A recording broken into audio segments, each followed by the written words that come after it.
All right, guys, if you don't know Plogette, which I totally pronounce wrong all the time, Plogette is a wonderful friend of the show. We go back at least 6 years. We modded kind of together. More than that. At least. Like, we knew each other before I even started streaming. We actually... I was thinking about it. It had to be about 8 years. 8 years? I feel like that's probably right. I feel like Blackpire's era was like 2 or 3 years before me, and he actually motivated me to start streaming.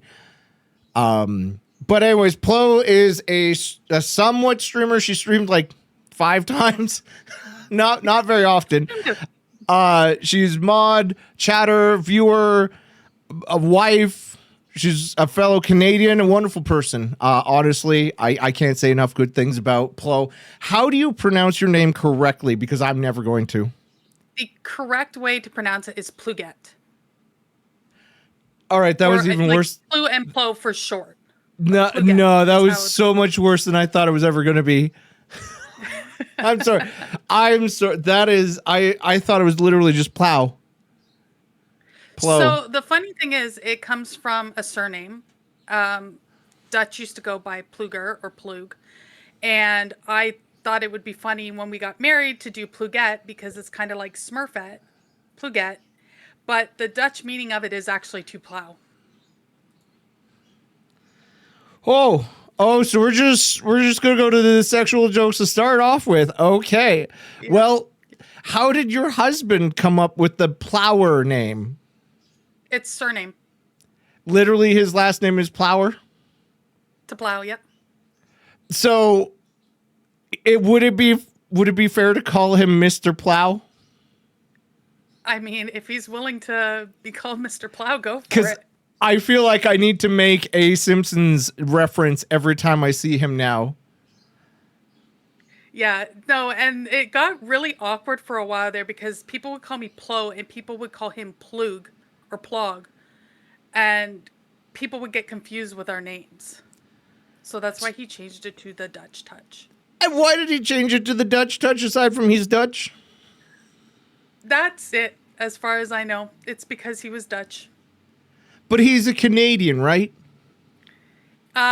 Born in Canada to Dutch parents. So first gen, okay. Yes.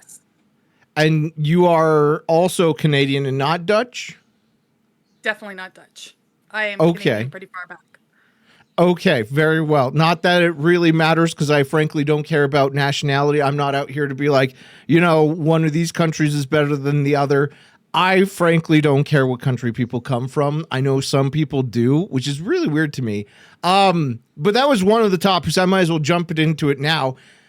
I might be Canadian, and you might be Canadian. Do you feel like Twitch treats Canadians differently? I don't notice a difference, to be honest. Really? The one thing I have noticed is we don't tend to get the meetups like the US does. They just expect us to go to the US for meetups. TwitchCon's not really... There's not a Canadian TwitchCon. TwitchCon will never come to Canada. Logistically, there's no shot it'll ever come to Canada. No. But like even the meetups, I find occasionally you'll get like a Toronto meetup. I think there's one coming up in like Regina that I saw, and I'm like, who streams in Regina? Like a lot of people, actually. To be fair, I know of at least 6. I think only 2 of them still stream, to be fair. And that's kind of where I was thinking with this whole Twitch question topic as well, is like, I'm in Calgary. Calgary hasn't had a Twitch meetup because the person that ran the Twitch Calgary Discord and group no longer streams. All of the admin no longer stream. And so it's a dead community. I don't know how people can resurrect something like that. I don't even know if it's worth it. I do know that the Toronto scene is pretty well alive. I know the hoster of the Toronto events as well. So I do know that guy. He's active. He's still streaming. But it's interesting that you say that we don't do that many meetups. I feel like they do quarterly in Toronto. They might. I haven't been fed that information, to be honest. Like, it's not out there available of like, hey, we're meeting up in Toronto. I don't even know if I would go into Toronto, to be honest. You are in Ontario, though, right? I am in Ontario. I'm outside of Toronto, though. So There's getting like into 6 Toronto cities around is, Toronto, so it's not like it narrows down any bit. yeah, no, Interesting. I'm closer, like going London way. But Okay.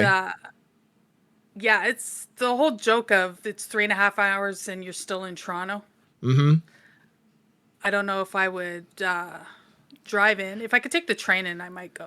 To be fair, Yonge Street has always been in construction every time I've gone. So with Yonge Street Hmm. being on construction, it takes me 3 hours to even go a block. Don Valley Parkway. Mm-hmm. Mm-hmm. They're all Not that horrible. I've been to Toronto. I've been there several times actually. I've helped out with StarCraft tournaments twice out there. Kings of the North and Hell It's About Time. But yeah, I've been to Toronto more times than I would care to. I hate the city. But at least they have an active Twitch scene. Unlike out here in Calgary, we've literally nothing. Yeah. No, I understand that. And the problem with Toronto is Toronto thinks it's the center of the world. Mm-hmm. And there's a lot outside of Toronto. So it would be nice to see a meetup somewhere outside of Toronto. I don't know if they And I would don't do think that's any going to outside of happen. Toronto.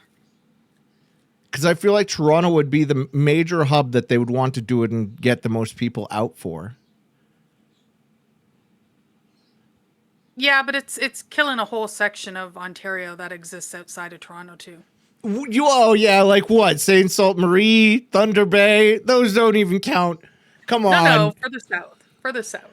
Okay, all right. Well, out here You know. in Alberta, we do have Twitch Edmonton, and I've thought about going up to go to one of their meetups.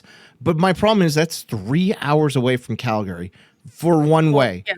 I'd need to go 6 hours, which means canceling a stream to go to this Twitch meetup that I don't know anyone at. And I feel like, have you been to a Twitch meetup before? I haven't because again, I don't really want to go into Toronto. I thought about it before back in the Pyre days. He was actually going to pick me up and take me to a meetup, and that fell through. Okay. Since COVID, I didn't even know they started the meetups back up again. Okay. So you Would I don't go? really have too much of an interest then? It would depend where it is. If I'm the same boat as you. If it's going to take me 3.5 hours to get in Yeah. and 3.5 hours to get out, then that's a whole day. Yeah, absolutely. And it is a lot of driving and a little bit out of the way where it's like, is it worth it? And I don't know if it would be worth it for either of us because I don't have fans in Edmonton. I might have one or two that I could go meet and be like, hey, how's it going? That might be worthwhile. But I don't know if you have streamers that you watch or friends in the Toronto area. I don't. I have a few that are my way, like further west of Toronto, Okay. but nobody really in Toronto. Do you think it's because of our population density or like there isn't that many Canadian streamers? You know, I think there's no way for the Canadian streamers to really connect at this point. We don't have like a Canadian team or a Discord or any of like anything to really bring us together. I feel like there might be a Twitch team for Canada. I'd have to double check that. I've never Is there? thought about joining a team like that, but that might be beneficial. I'd have to look into that. That might be useful. Like there's nothing connecting us. There's not like a Discord going, "Hey, We like we're all from Canada, let's meet up." we do technically. We have a partner Twitch partner Discord that breaks it down by country. And I am in Twitch Canada. However, the Twitch partner Discord is so shitty. Let me tell you, it is so bad that like the conversations are usually somebody becomes partner and they say, "Oh, hi everybody. I'm from Winnipeg. Hi Winnipeg. I'm from Toronto. I'm from Edmonton. I'm from BC. Rah rah rah." And that's usually the conversation. Or, "Oh boy, it's snowing still. It's Canada. Oh, the story over there was 20 degrees over here." That's the only two conversations you get on the Twitch partners Discord for Canada. There's no unity, no wanting to be partner, group up. Like, there's no conversation for Canadians in the partner Discord. And I often wonder why that is. But I also feel like a lot of partners are a little bit fishy. You know what I mean? Like, you can't always count on them. I Yeah. I've had a lot of things with partnered streamers that have fallen through the years that were set up. So I can understand that. I mean, I wish there was more of an open forum for the affiliates as well, the Canadian affiliates, not just partners, because I think there's a lot more affiliates that would be willing to raid train or partner up, collab, push the, hey, we're Canadian, we're around. Kind of like that old beer commercial, the I Am Canadian beer commercial that existed. I don't know if that's something that would be valuable, but I mean, if there isn't a Team Canada team, I can literally just start one and then just become the Canadian man.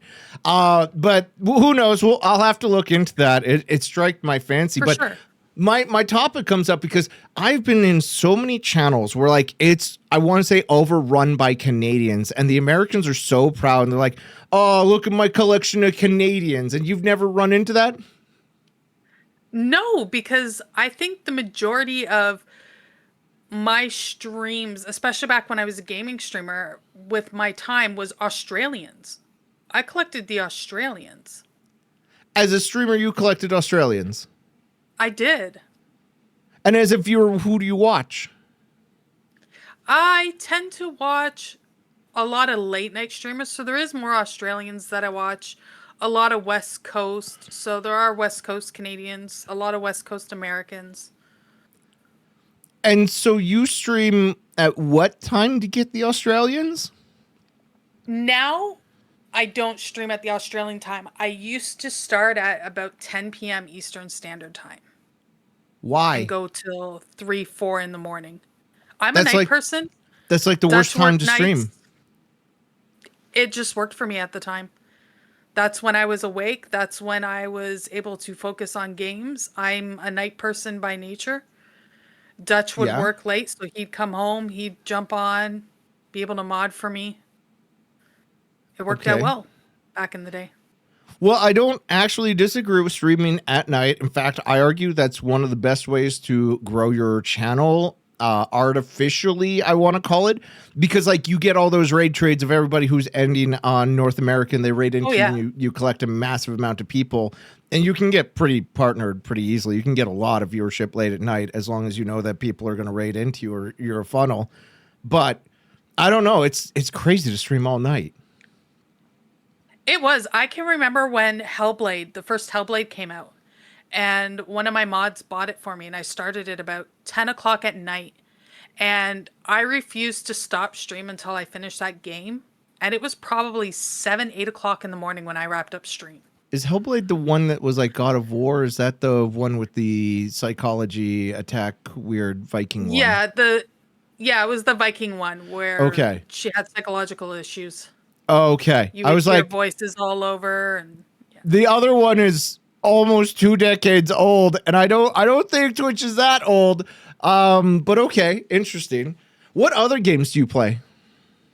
I used to play a lot of first person shooters. I would play No shot. a lot of No, yeah, I'm I sorry, would do you a lot. don't look like a first person shooter. Let me guess. Valorant? No, this was like way back. So when I started, I was playing a lot of Halo. Halo was the big one for me. You played a lot of That's Halo. Oh yeah, you can ask Dutch. Dutch and I bonded over Halo. That was our game when we first met up. Halo and Gears of War. So, you know I have a girlfriend now. Should Yes. I try and convince her to play Halo? I think Halo's kind of past its prime at this point. Are you saying that it's not good enough to revisit it and play for somebody who's learning the game? Somebody who's learning to game, the magic might be there. It's What hard would to you say. recommend for somebody who's getting into gaming? See, that's hard for me to say because I've always been a gamer. Yeah, okay, prove it. Name 5 games. Snoopy's Olympics from the Super Nintendo. Okay, don't Mario. make up names of games. No, Name 5 games. Snoopy's Olympic was actually legitimately a game where you used to go with like a pile of pizza boxes and you had to make sure they didn't fall off, and then you would like water jump. Was it Snoopy Olympics? It's Snoopy's something. It was for the NES. Let's see if Sam can find it. I don't believe you. These do not look like a video game to Oh, me. what is it? Snoopy, and look up Snoopy. Snoopy Silly Sports Spectacular? Yes, that one. No, Pizza that's box. not the Olympics. That's That not even close. still, it was Olympic like style. You had to have pizza boxes and not have them drop. You had to try and jump over the channel, and that never worked. I'd always fall in. It was a great game. Parasite Eve 2. I can go Siphon Filter. That's only 3. Kingdom You can't name Hearts. sequels. Kingdom Hearts. Kingdom Hearts is an anime. Don't at me that it's a game. I know you hate anime. What do you mean? I love anime. Halo, Gears of War, the anime games you hate. I don't hate anime games. I used to play Goddess of Victory, Nikkei.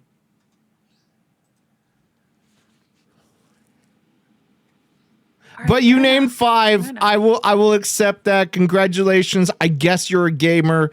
I guess you used to play games back in the 80s because you're old. Yep. Okay. All right. Fair. I can tell you, I started off with an NES. I went to a Sega console. Then I had a PlayStation 1. I had a PlayStation 2. And then when I met Dutch, he switched me over to be an Xbox person. Okay. And then you got to a PC somehow? Yes. Right around the time we got married, Dutch set up a PC for me, and I started playing a MMORPG called Fallen Earth. It was a post-apocalyptic MMORPG. And now I you sunk do like what? 2,000 hours into that. I've never heard of this game. Fallen Earth? It was a massive, like, the maps were massive. The crafting was like insane because you would craft cars. You would have different characters that would be crafting parts to make up other parts for guns, for cars, for motorcycles. It was. So this is 7 Days to Die before 7 Days to Die came out, or Rust? I wouldn't say 7 Days to Die. Maybe a little bit more like Rust. It was post-apocalyptic kind of Fallout style. So how is this MMO and not a survival game? Because you played with other people. Survival games Like, you play with other people? Tons of other people. We would run Citadel runs. And there would be 50, 60 people at the Citadel runs doing like anybody knows what a Citadel or a Citadel run is. It was a place on the map where you would do waves of enemies. And you would split up into groups.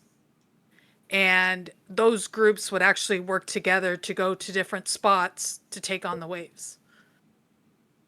Okay. It's an old game. But that was the first thing that got me into PC gaming. I probably sunk 1,500 to 2,000 hours into that game. Why? How? Why? Did you not have a job? Just something about it. I didn't at the time. I was in school. And my school days were only half a day. What were you taking at school that's only half a day and could let you play Rust for 1,500 hours? Social service worker. And does that mean that's what you do now? No. I don't use that at all. You went to school and you didn't even use it. Okay. All right. So what do you do for a job without doxing yourself? I don't actually work at the moment. I don't actually work at the moment. How do you not? In today's economy? It's tough. It's tough.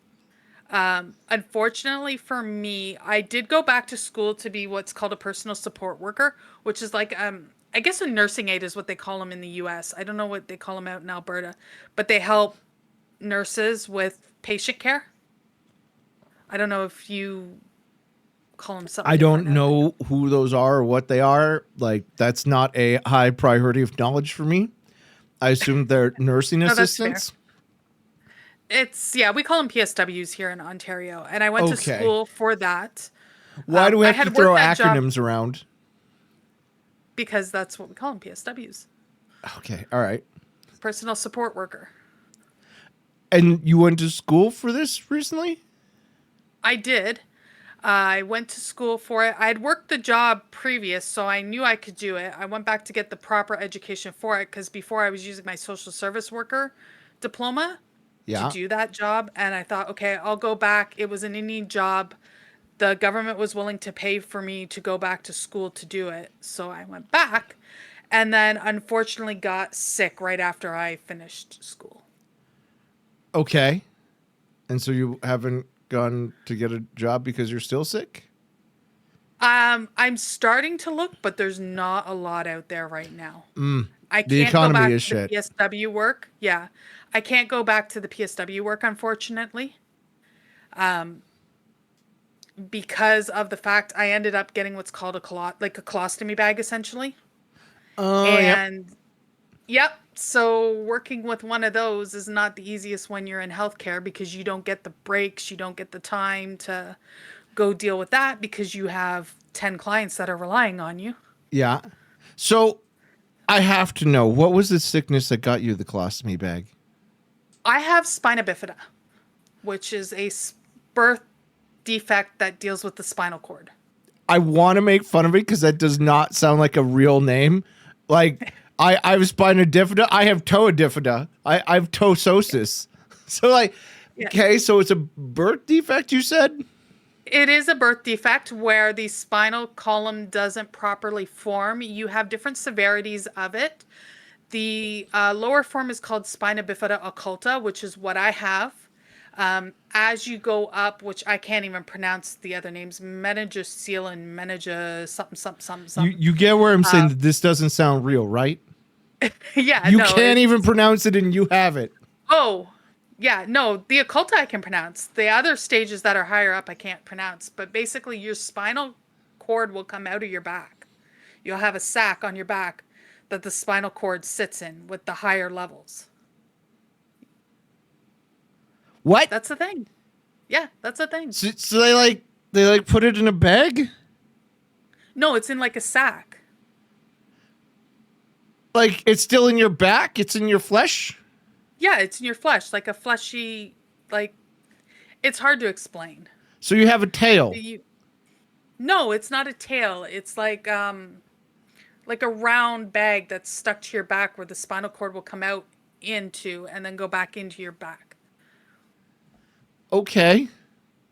And that's, like I say, that's the more severe forms. I don't have that. I have spina bifida occulta, which is hidden and it's less severe, but I somehow managed to get all the complications of at the same time.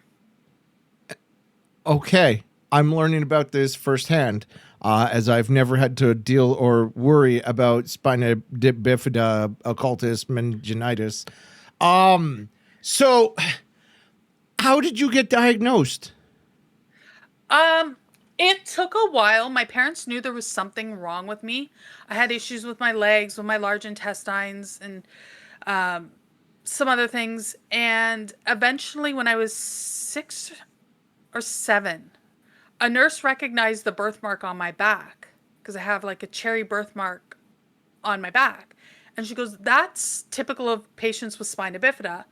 Said something to the doctor. The doctor went and got an MRI, and the MRI showed that, yes, in fact, I have spina bifida. And so you've always had a colostomy bag then? Or like was that No, a development? no, that's only been in the past 3 years. So it gets worse? It just got worse over time. So what happens with the lesser form is your spinal cord can actually do what's called tethering, and it gets pulled down the column, and it damages the spinal cord. So my large intestine basically lost function, and I had to get the colostomy bag. Because your spine went too low. Yes. I'm assuming there's no cure or like surgery where they can put your spine back together. There is surgery. I had it when I was 7. I did a cord untethering, but the damage was already done at the time. So it's just been progressively, as it's retethering, getting worse through the years. Okay. Interesting. Mm-hmm. Do you get like disability income for that or some sort of tax I break? don't. I get a tax break, but I don't get disability because in our province, they go based off of the entire income of your household. Okay. And essentially, if you're with somebody who's making minimum wage at full-time hours, they're going to claw back your check to zero. Huh. For Yeah. one person income. Yes. To say that if somebody in the household is hired, you don't get disability. Yeah, essentially because of Dutch's income, they will cut back my disability check to zero. Why do I feel like this should be illegal or like it should have more funding? I understand, there's a whole Yeah. tax situation about that and cost, but like that to me sounds like it's kind of bullshit. People have fought it for years because essentially you're saying as a disabled person, you're not allowed to be in a relationship. You have to be solo if you want any kind of support. Yeah. Is it even good support? Like, is it enough to live off of? Do you know? No, no. I think your living expenses is like $600, and to even rent a room in my area is $800 minimum if you're lucky. So what they're trying to say is that you should live in the middle of nowhere where the rooms are like $50 and you'll get Essentially. murdered. And you don't have any supports around you. You don't have any medical support because you're out in the middle of nowhere. You don't have any supplies because you're out in the middle of nowhere. It's insane. Huh. Today I learned more about spina bifida. I would never have known. I'm gonna call it that from now on. Spina bifida. I like I'm that. sorry. It's a made up name. You can't come at me and be like, oh, you mispronounced this made up name. It's What not does a made-up spina name. bifida mean? Spina bifida, open spine. Because the vertebrae don't fuse properly. I want to Google it to prove you wrong, but I feel like you're right, and I'm going to just look like an idiot if I go and look it up.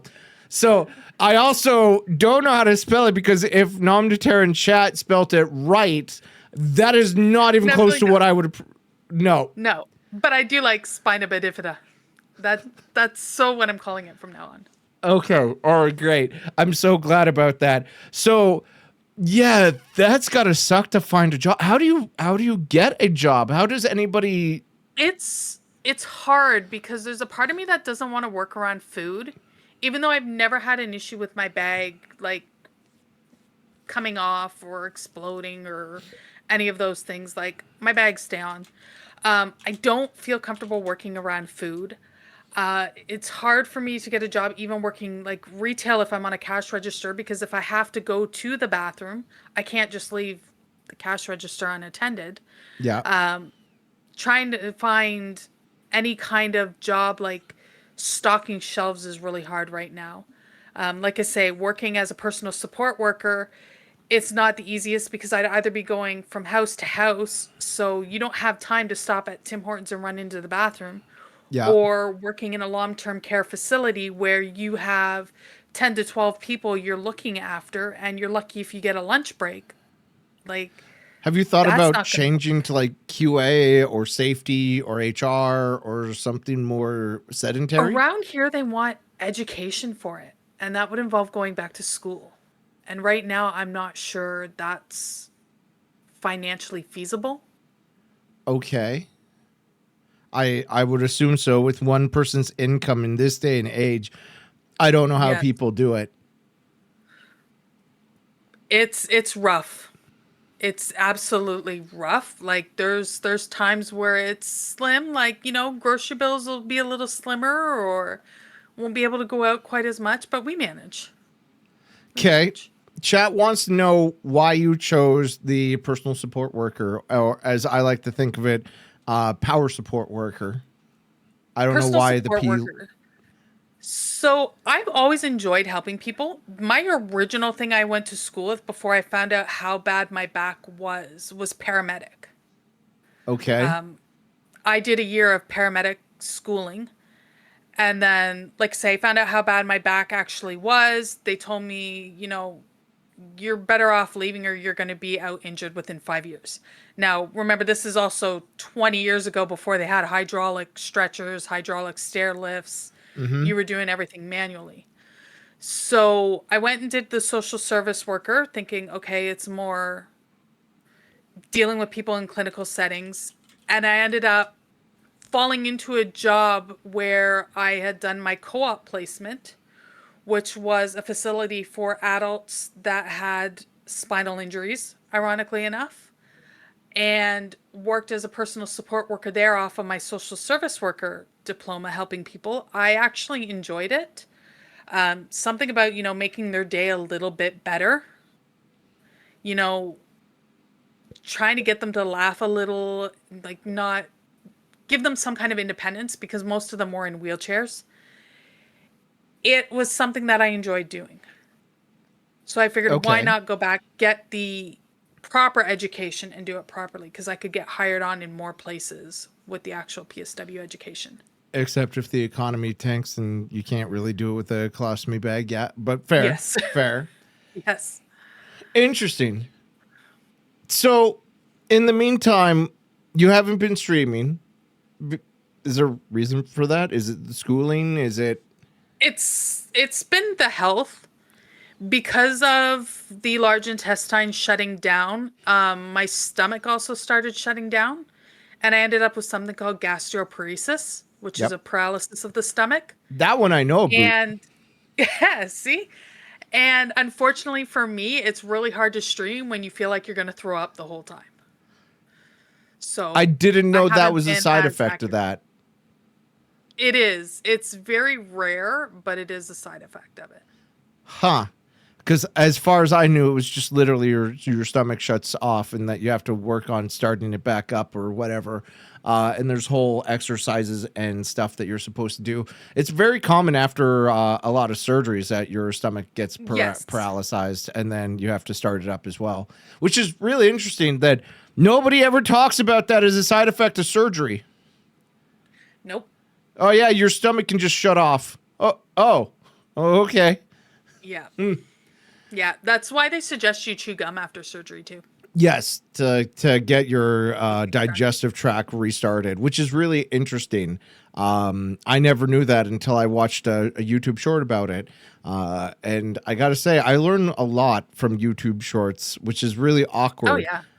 Because everybody else is getting all these feeds of like, this guy on Love Neighborhood, they cheated on their ex and are a terrible person. I'm over here getting, this is how you screw a light bulb in the right way. Did you know that if you chew gum after surgery, you get your digestive tract back on track sooner? Did you know that if you have a bee sting, you're not supposed to pinch it? I get those shorts and I enjoy them. Yep. I get a lot of them as well. Oh, yeah? Oh, yeah? What was your the, favorite short? Your short content creator. I don't know creator wise. It would probably be Dr. Glockenflecken. Who the He does fuck? different. Dr. Glockenflecken. Yeah, He okay. is a That doesn't make it ophthalmologist sound who any does less shorts. made up. It is made up. It's a made up name. He's an ophthalmologist who does shorts basically about different doctors in different areas, but he'll stereotype them. So, like, the ER guy always wears a bicycle helmet. The psychiatrist is always dressed up in plaid, and they just do little different skits, kind of, taking jabs at each part of the hospital. Huh. I feel like I would probably not enjoy those as much as I would like Jack's D film. I love those. I also watch the ones that are coming up. It's not necessarily a content creator, but I get the Orange and Useless with the cats, the orange cats. You know the soap opera, The Bold and Beautiful?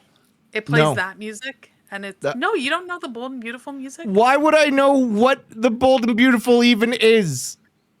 Did you never have like days homesick when you were a kid? And your Not parents made you really, watch no. those? When I was young, I was taught that even if I had cancer and 2 broken legs, that I still needed to walk to school every day. Oh, what a shame! What do you mean? What a shame! You didn't get to play hooky when you were sick and sit on the couch and watch Wheel of Fortune, not Wheel of I Fortune. What was I it? would not ever sit on the couch. I would be in my room playing video games. Oh no! See, we weren't allowed to play video games. We had to sit on the couch, and it would be, oh, what was that game show with Bob Barker? The Price is Right. The Price is Right. Yes, you'd watch The Price is Right, and then once afternoon came on, you'd have to watch the soap operas that your mother would put on. Nope.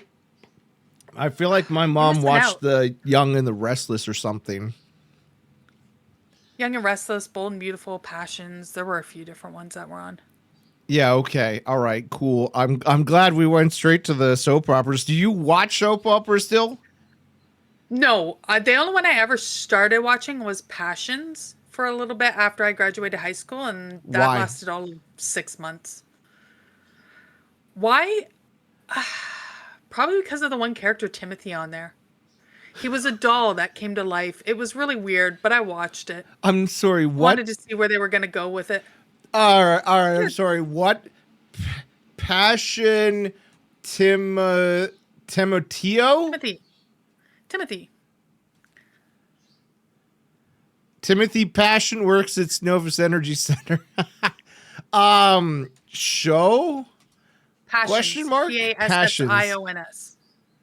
Are you saying I don't know how to spell passions? Yes, that's exactly what I'm saying. There, Josh Ryan, they're talking about him right there. He actually died on the show the same day he died in real life. The actor that played Timmy. What the fuck is this? He was a doll that would come to life with Tabitha. I'm sorry, It's a soap what? opera. It's not supposed to make sense. And what was this show about? It was a soap opera. Why was there a Heard the doll? cranes. She was a witch, and she made the doll come to life. What? No. Yeah. Yes. Look, the show didn't last that long, okay? Wasn't that great. But yeah, Passions the actor, like aired I say, died for a year. Three ran for more series. than a year. Okay, more. well, I this is why I haven't watched TV in a decade and a half, possibly two. Because it's crap? Because I don't understand why people watch TV. It was on in the afternoon. Do you still watch much else. TV, or are you just more of a Twitch, I YouTube? don't. Twitch, YouTube, occasionally if Dutch is watching some kind of show. I think the last show we are currently on is The Pit. Isn't that where they are worried about money being buried in Canada? What's The That's Pit? the medical drama with Noah Wiley. Okay, you act like It I was should know supposed to who be- celebrities are. It was supposed to be a sequel to ER, but they didn't get the permission to do it as a sequel. And it's called so- The Pit? The Pit. It takes Why? place in an ER.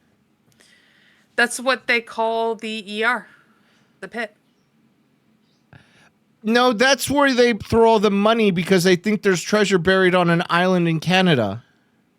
Isn't that like the Treasure of Oak Island? I you're think thinking of? so.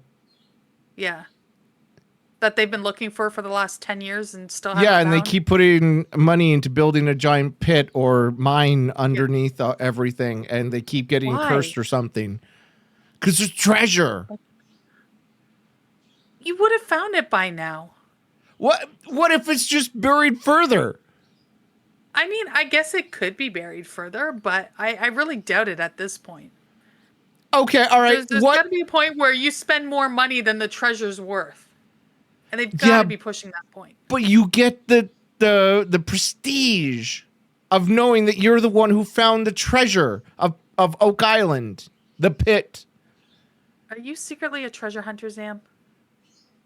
I wish I was, but I don't believe in treasure. I was going to say, do you go out with your little metal detector? We don't have beaches in fun. Alberta.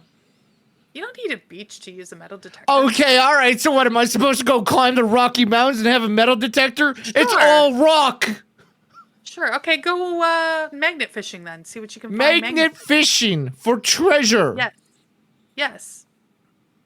You never know what you'll find. I don't want to know what I'd find because I've seen shorts of guys finding grenades and mortars and guns. Yeah. It's insane what they pull up magnet fishing. I've True. got a grocery cart. That's it. You've actually gone magnet fishing? Yeah, with my dad. A few times. Is it because your dad wanted to, or is it because you wanted to? No, my dad wanted to. And So I'll always spend time with my dad. Why did your dad want to? He's a Canadian redneck. He hunts, he fishes, he makes beef jerky. A good old Canadian boy is what I'm hearing. Yes, a good old Canadian boy. What would you say is your favorite conspiracy theory then? Or one that you think is real? Because you don't like the pit, or as I like to call it, Oak Island treasure hunters. I still think Area 51 having the aliens. Area 51 does not have aliens. I think they do. No shot. I brought this up on the podcast before because Obama said aliens were real and Trump said, yeah, but they're not in Area 51. So, like, I'm willing to believe that if they're saying aliens are real and he's saying that they're not in Area 51, either this is a really good play of reverse psychology or, and I think it's more likely true because everybody thinks they're in Area 51. So why wouldn't you put them in Area 52 instead? I mean, why not put them in Area 51 if everybody assumes they're in Area 51? Because that's where they're going to go to find the aliens. People are going to get so psyched up and go there. They're just going to assume they're there. Have you not seen the people wanting to Naruto run into Area 51? Yeah, and how's that working for them? A lot of people have been arrested trying to break into Area 51. Somebody eventually will.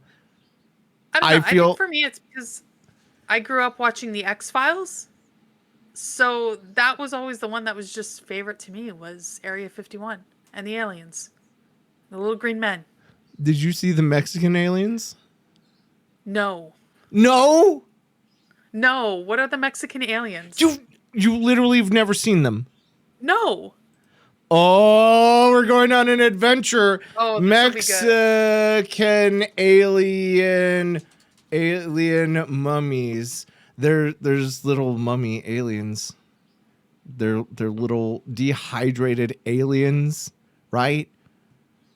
What are these things? They're little mummies, and they're saying that these are alien mummies that Mexico has released. Oh, I'm going to have to look this up. Apparently, Mexico had displayed alien corpses, I want to say last year. That's insane. And they put them on display, and they're like, aliens exist, and this is... I want to say around the same time when the U.S. Air Force was finding all those UFO things that nobody could find out what they were, but everybody thinks they're drones. That's crazy. I'm going to have to look it up, and I'm going to have to ask my friend who's like big into conspiracies and aliens if she's heard anything about this. I don't think the Mexican alien mummies are real. I'm going to put it out there. I feel like it's 100% fake because nobody else has mummified aliens. Why does Mexico have mummified aliens? And they also look really, really paper mache, if you ask me. I don't think they're real at all. Well, I'm going to have to do some digging into it and see because I have never heard of these. Never. How terminally are you online if you've never heard of the Mexican alien mummies? Apparently not enough. Does it say a lot about me that I know about these mummies? No, I feel like that's a very Zam thing. What does that mean? What is very Zam? If anybody's gonna know about Mexican aliens, it's gonna be Zam. What do you Mexican aliens? Oh, Zam's a Mexican alien expert. How do you just it hurts. I don't know anything about Mexican aliens. I just know that everybody was all about the Mexican alien mummies. And I was like, there's no shot they're real. I mean, it's like the mermaids. Wasn't it a few years ago? It was the mermaids they were finding. Supposedly the mummified mermaids. No. No, I'm just thinking I've of an never X-Files heard of episode. mummified mermaids. This There is was, the most sidetracked podcast I've been on. Mummified mermaids. mermaids. I swear that The was a Fiji thing. mermaid? Maybe. There was a mermaid mummy from Japan, a 300-year-old one, but it is a 19th century hoax. Well, I never said they were real. I just remember it coming out about the mummified mermaids. What the fuck is that? I'm sorry. Chad, what is that? That's not a mermaid. That is nightmare fuel. I mean, if you go back to like Grimm fairy tales, mermaids were nightmare fuel.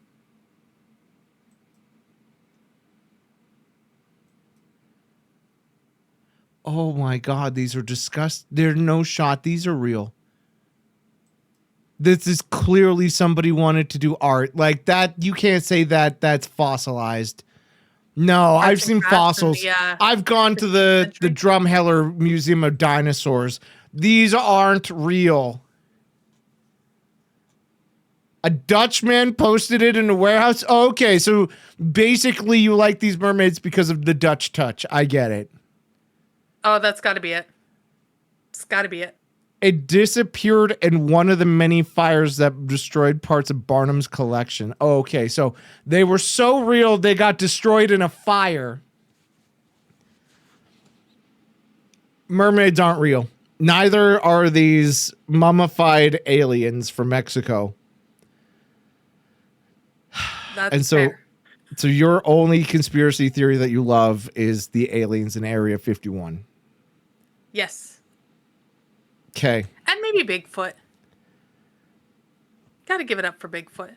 There's no logical way that Bigfoot exists. In this day and age, we have satellite protection on everything. We have GPS locations. We have so many hunters. There's no chance Bigfoot's out there. You don't know. I know. What do you mean? He's really You good at can playing literally hide- Google Maps be the the hide entire and seek. Earth. He could be the hide and seek champion. That's been alive for hundreds of years. There has to be at least two big feet to make big feet, little feet. Bigfootses? There's no shot that one exists. I'm giving it the 1 out of 5 rating. It doesn't exist. What's your conspiracy theory then? There's something weird about the pyramids. Why did every culture make pyramids at about the same time? The Egyptian pyramids, the Incan pyramids, the pyramids of Giza. There's pyramids all over the earth. Why did we make pyramids? I feel like it's something either was like a universal thought. Somebody told us to make pyramids, or maybe it was aliens. Because I watched the whole, there's no way they could ever build the Egyptian pyramids with the technology they had. There's no way medieval people trying to make stone squares could make them that sharp of a corner, that exact level, and also take it from upriver all the way downriver. I like that one. I think the pyramids were made by aliens. No, that's fair. That's fair. I'll give you that one. You can't tell me that somebody from Egypt went all the way over to Mexico, to the Incans, and were like, hey, we made a pyramid. Here's how you do it. And they went, okay, we're going to make a tinier pyramid. No, that's completely fair. I'll give you that one. That's really the only other conspiracy theory. Build the pyramids. My only other conspiracy theories that I can even think of off the top of my head is the moon landing is fake, which I can somewhat see, but I've seen the moon. I bet we've gone there. Or the earth is flat. I don't think the earth is flat. I've seen enough pictures. I've seen a globe. That's all the evidence it took. I've seen people say that dinosaurs don't exist. Dinosaurs do exist. Dinosaurs are badass. They are badass. What's your favorite dinosaur? Archaeopteryx. The fuck is that? Archaeopteryx, it's like a winged kind of bird dinosaur. No. The only winged dinosaur was a pterodactyl. Archaeopteryx. It had feathers. I bet most of I'm telling the dinosaurs had feathers because they don't fossilize very well. you. No, they've argued that quite a bit actually in recent years, that even like raptors had feathers. Yeah. So your love for this one dinosaur is wrong because like raptors have feathers too. Why don't you like raptors? Archaeopteryx were pretty in the pictures when I did a project in grade 6 and decided that was going to be my favorite dinosaur. So you literally looked at pictures that we thought up and we totally made up and said those are pretty. I like them. Pretty much. Was this That was grade 6 in a nutshell. No, it was would've been this less than project that Grade you had 4. to choose a dinosaur? Yes. In grade 4. Did you have teammates? No. Oh, thank God. Because if you had teammates and somebody was like, oh, yeah, I love those too, I would have just said no. No, there's no way. There's no way a little kid went, oh, our Cleopatrix are the best dinosaurs in the world. I agree. Let's do it. Let's research them. They were pretty. All right. Fair enough. They made them colorful. So that leads to another good question of, you're a dinosaur of Twitch. You've been around for a while. How did you come into the Twitch ecosystem? Oh, that's a good question. So it would have been about 2016, 2015. Why? Somewhere around there. I just started playing Ark and Neverwinter Nights. And I found people streaming both. And that's Like how I got the in. Neverwinter Nights MMO? Yes. No, God, that game sucked. It was horrible, but I played it for a while. And I remember finding a couple streamers way back in the day. I'm trying to think of like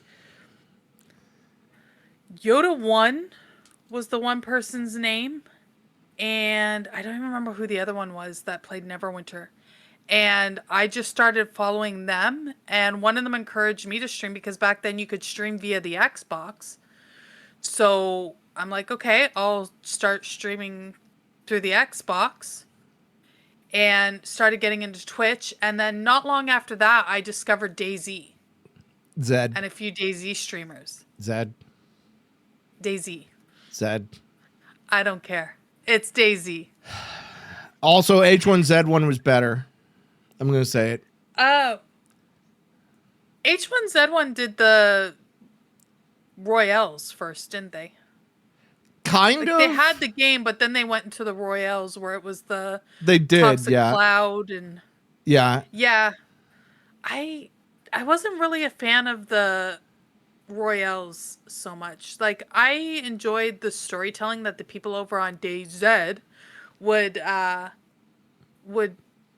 come up with, like these backstories for these characters as they're walking around doing nothing because it's a walking simulator game. No.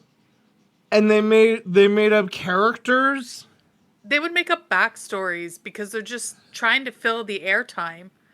You know, it could be an hour before they ran into somebody else and had a shootout that would take 20 minutes, and then they're either dead or they won, and then they continue on. You understand how that sounds not cool, right? I never said it was cool. Okay. So you came to Twitch because of Neverwinter. Neverwinter Nights, yes.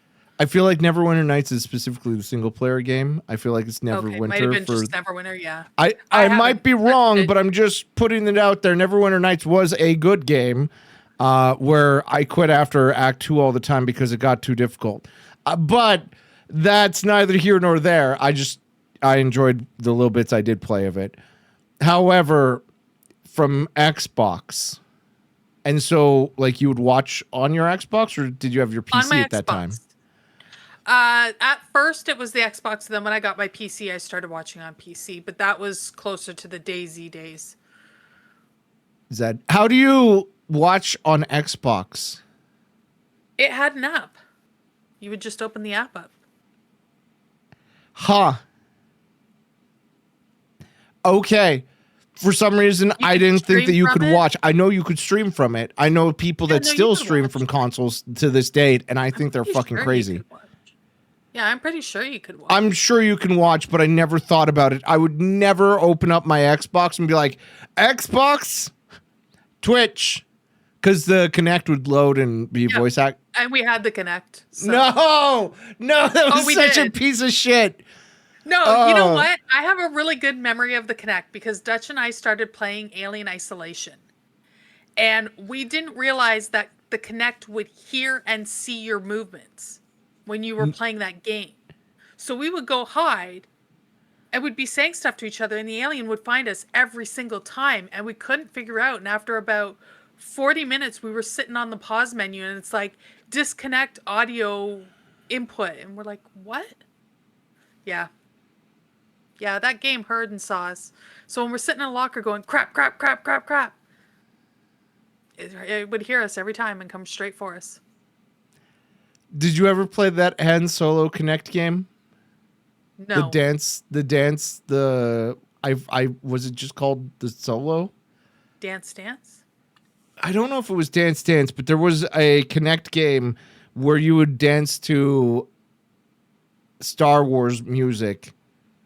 No, I don't think I ever played that. It was, and I think if Dutch hadn't known about it, he would have played it. Oh, because he's a big Star Wars nerd. Well, if you're like me, your Xbox doesn't work anymore because the laser died. I learned that the hard way when I went to go pawn it, and the laser doesn't work anymore because they get old and they don't work. But interesting, you liked the Kinect. I thought it was the most cringiest thing I would ever want. Why would I want it?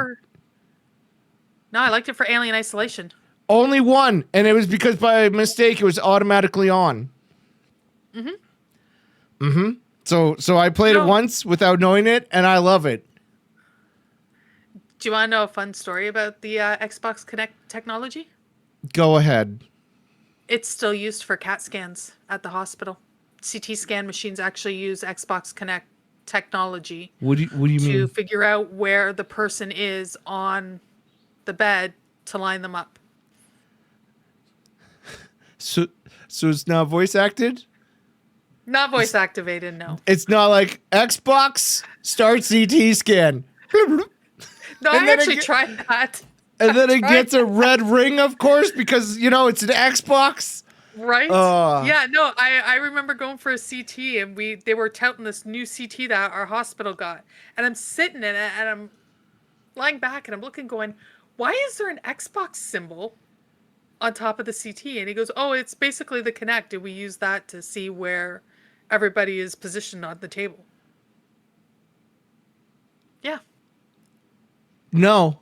I don't believe that. I do not believe that. That is a falsehood. I don't appreciate you lying on this podcast. No. Honest to God. All right, you know what? All right, fine.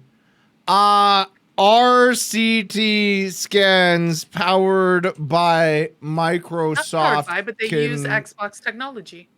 Kinect.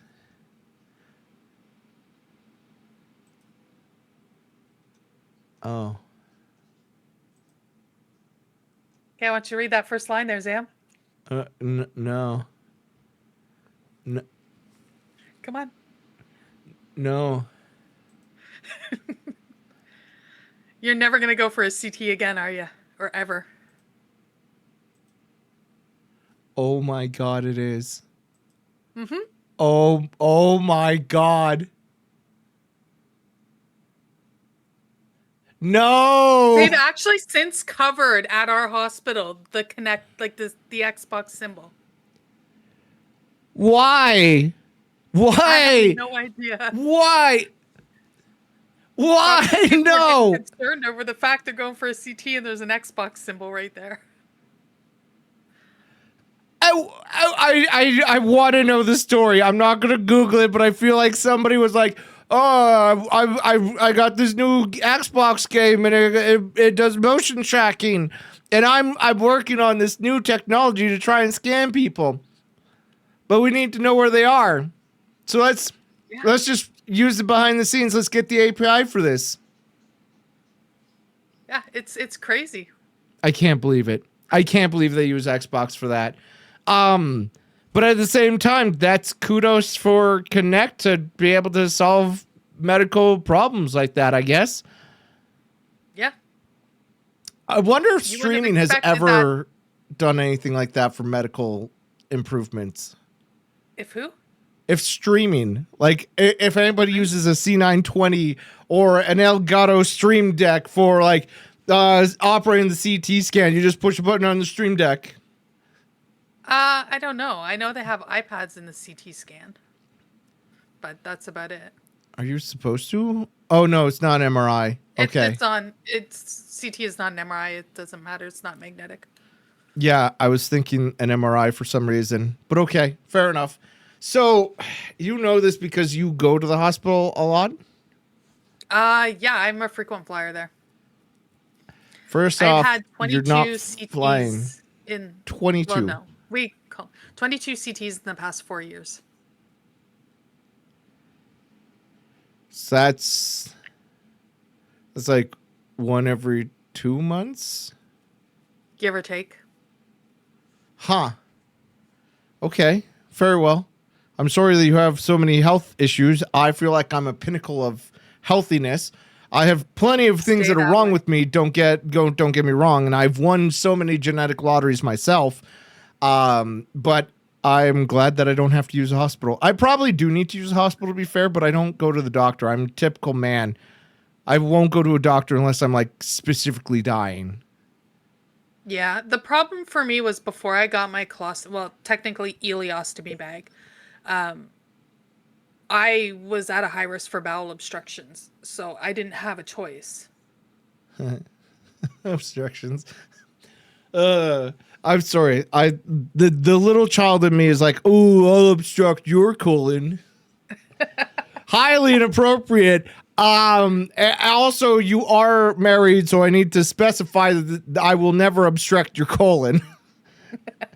Unless it's like a weird situation, like I'm trying to do first aid or something, but let's be honest, it's never going to happen.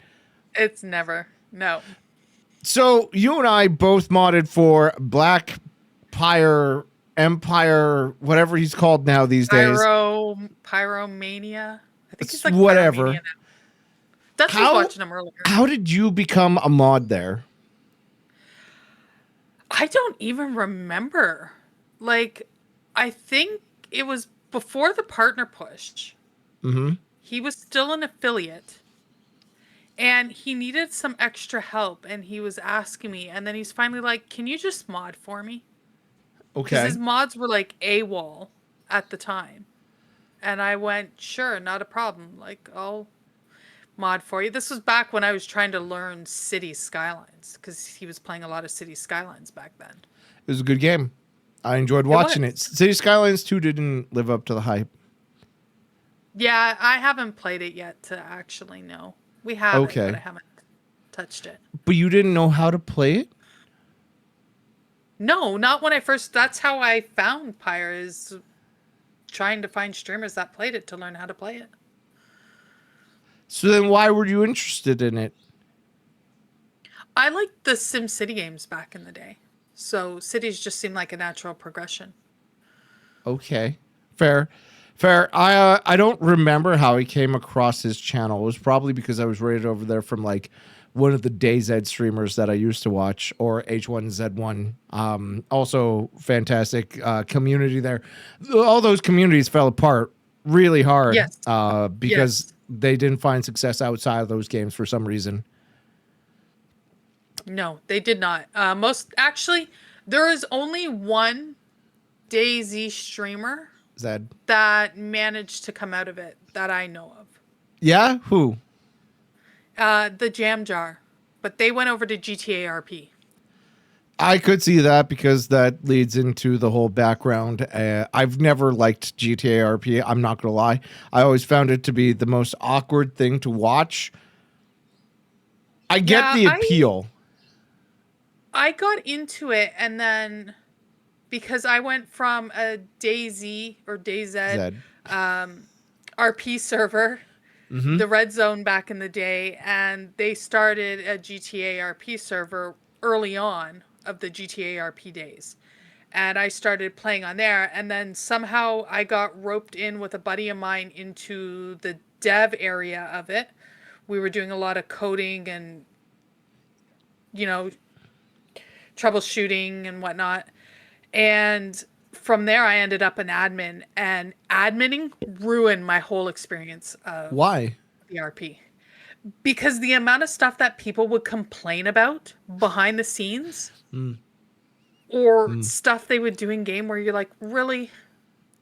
Like, can we not? People would end up in my DMs going, they called me stupid. And I'm like, well, your character is a moron. What do you expect? Like, People are dumb. I've had to deal with so many people that would deal with the behind the scenes stuff, especially as a moderator of a channel. You also have to deal with that stupid drama and stuff. Have you ever actually had to deal with any Twitch drama? I've had one person. I had a moderator that For your was channel? for my channel. Okay. Yes, for my channel. Started getting very right-leaning opinions and would bring it into my channel while I was on air, even though I had a no politics, no religion. They knew that's the way I wanted my streams, and I had to basically boot them from my stream on air. I had to do a very similar thing with a person, but they were left-leaning and mildly racist on the last one because I gave them 3 shots.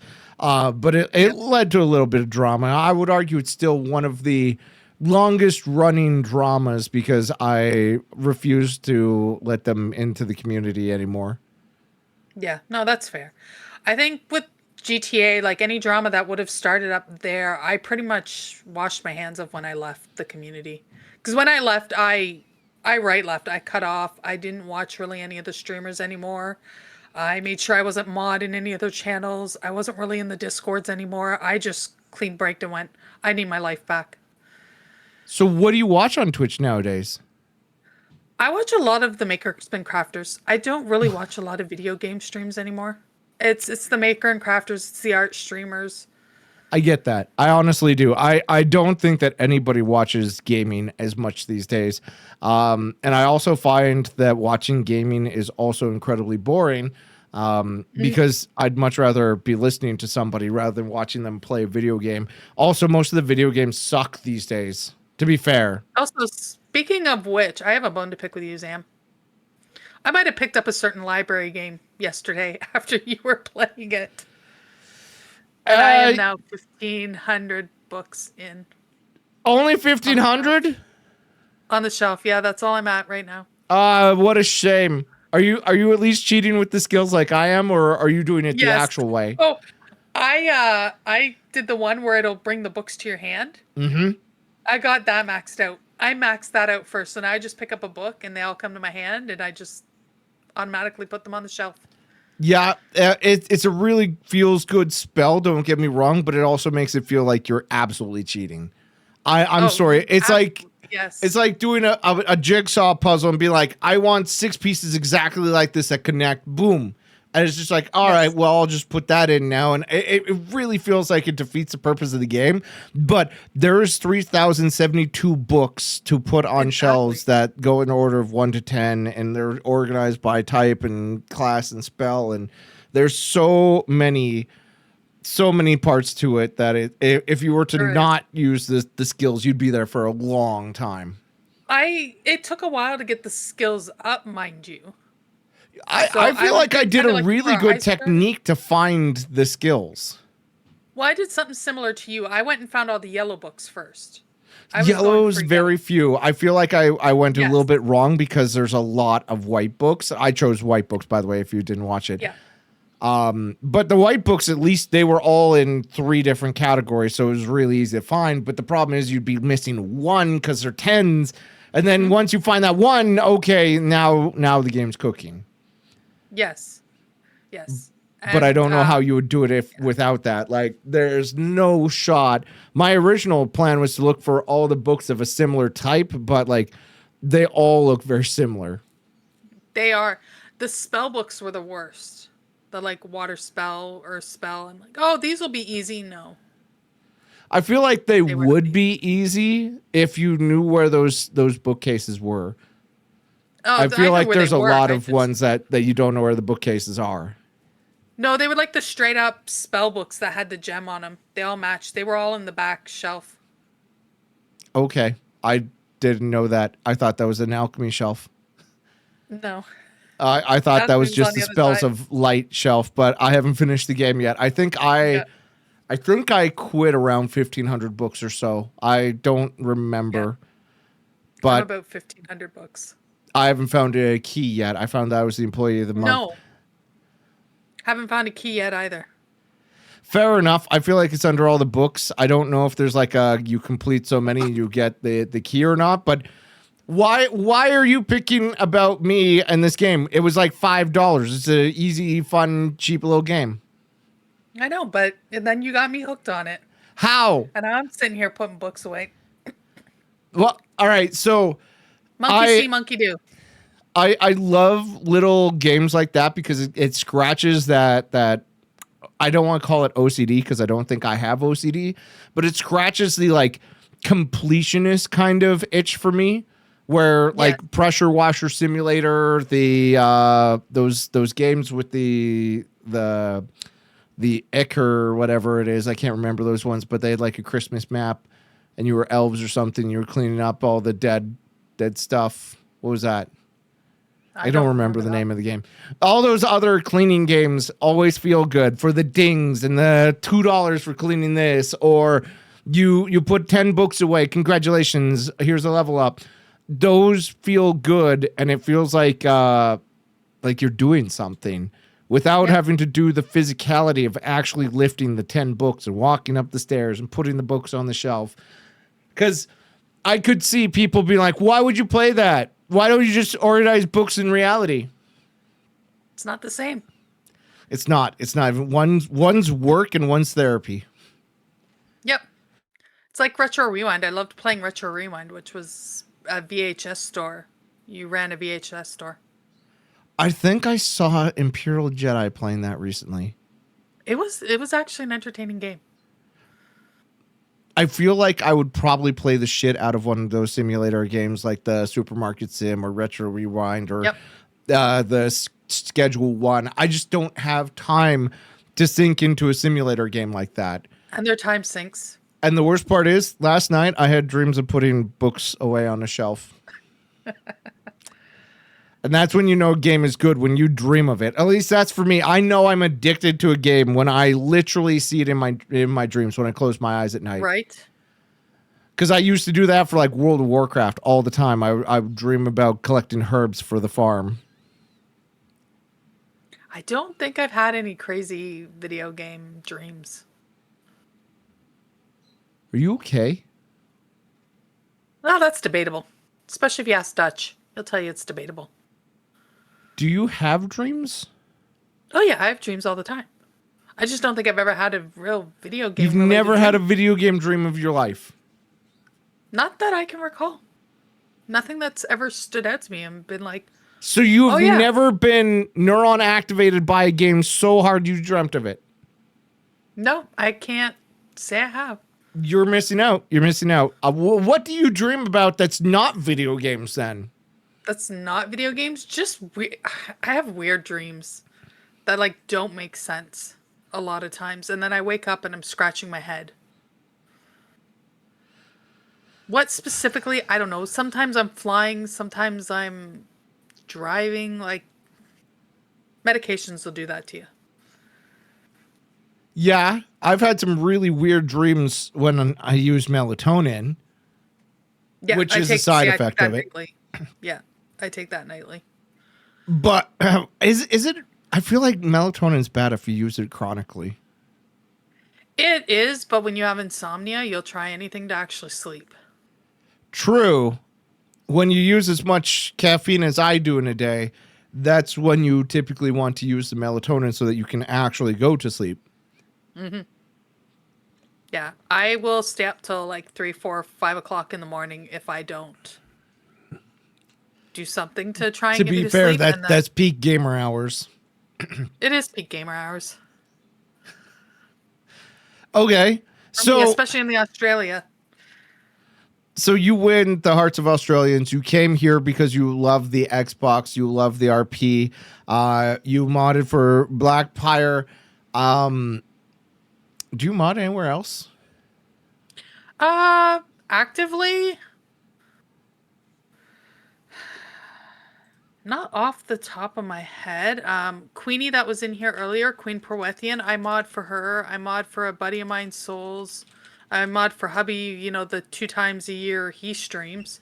Why doesn't he stream more? You know, you should ask him because I ask him all the time why he doesn't stream more. Oh, okay. Dutch, you're in the chat. Why don't you stream more? Okay, I asked him. We'll see if he responds. Well, you know how Twitch has a delay, right? It could be like 4 hours before Twitch responds. No, there he responded. Work drains him. Yeah, work drains him. Well, maybe Twitch could drain him more. He's also got weird hours because he works at a theater. He tends to work later nights. What does he do at a theater? He manages. He manages a theater. Yeah. And managers need to be there super late? Yep. Last ones to leave. Is it because people want refunds? Oh, I have no idea. Huh. Okay, fair enough. I mean, you're not getting refunded for a movie if you watch the whole thing. That's for sure. I wouldn't know. I've never actually wanted a refund for a movie. There was one movie I walked out of. I don't watch a lot of movies, to be fair. But I walked out of that movie because it was very gross for the purpose of being gross. And I was like, I'm not down for this movie. But I never even went back and thought about getting a refund. Yeah, no. I'm sure people do it to him all the time. I'm sure. Because there are a bunch of Karens out there that want refunds on anything and everything. I mean, we used to get the same thing when I worked pizza for probably 6-7 years, and people would be like, I want a refund on this pizza, and or I want, like, this pizza wasn't done right, or it had something on it. It's like, okay, bring the pizza back, I'll swap you out pizzas. And they're like, oh no, I ate it all. Well, if you ate it all, I'm not giving you a refund on the pizza. Sorry. It's not happening. Man, how brutal. How dare you? You're right? supposed to give them that pizza and the correct pizza. If you ate the whole thing, it's not on me. Ha. How do I know it was incorrect? You ate the whole thing. What is the weirdest pizza order you had? Oh, man. I used to have this stoner dude, and I asked him one time, I'm like, how stoned are you when you order this pizza? And he's like, oh, I'm super stoned.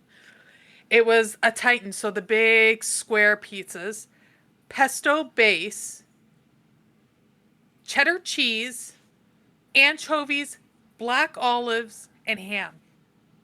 Okay, you had me eat everything but the anchovies, mostly because I don't eat a lot of fish. Yeah, that was, and it was probably once every 2 weeks he would order it. Huh. Did you ever try it? Is it a good pizza order? No, I didn't ever try it. I couldn't do the anchovies.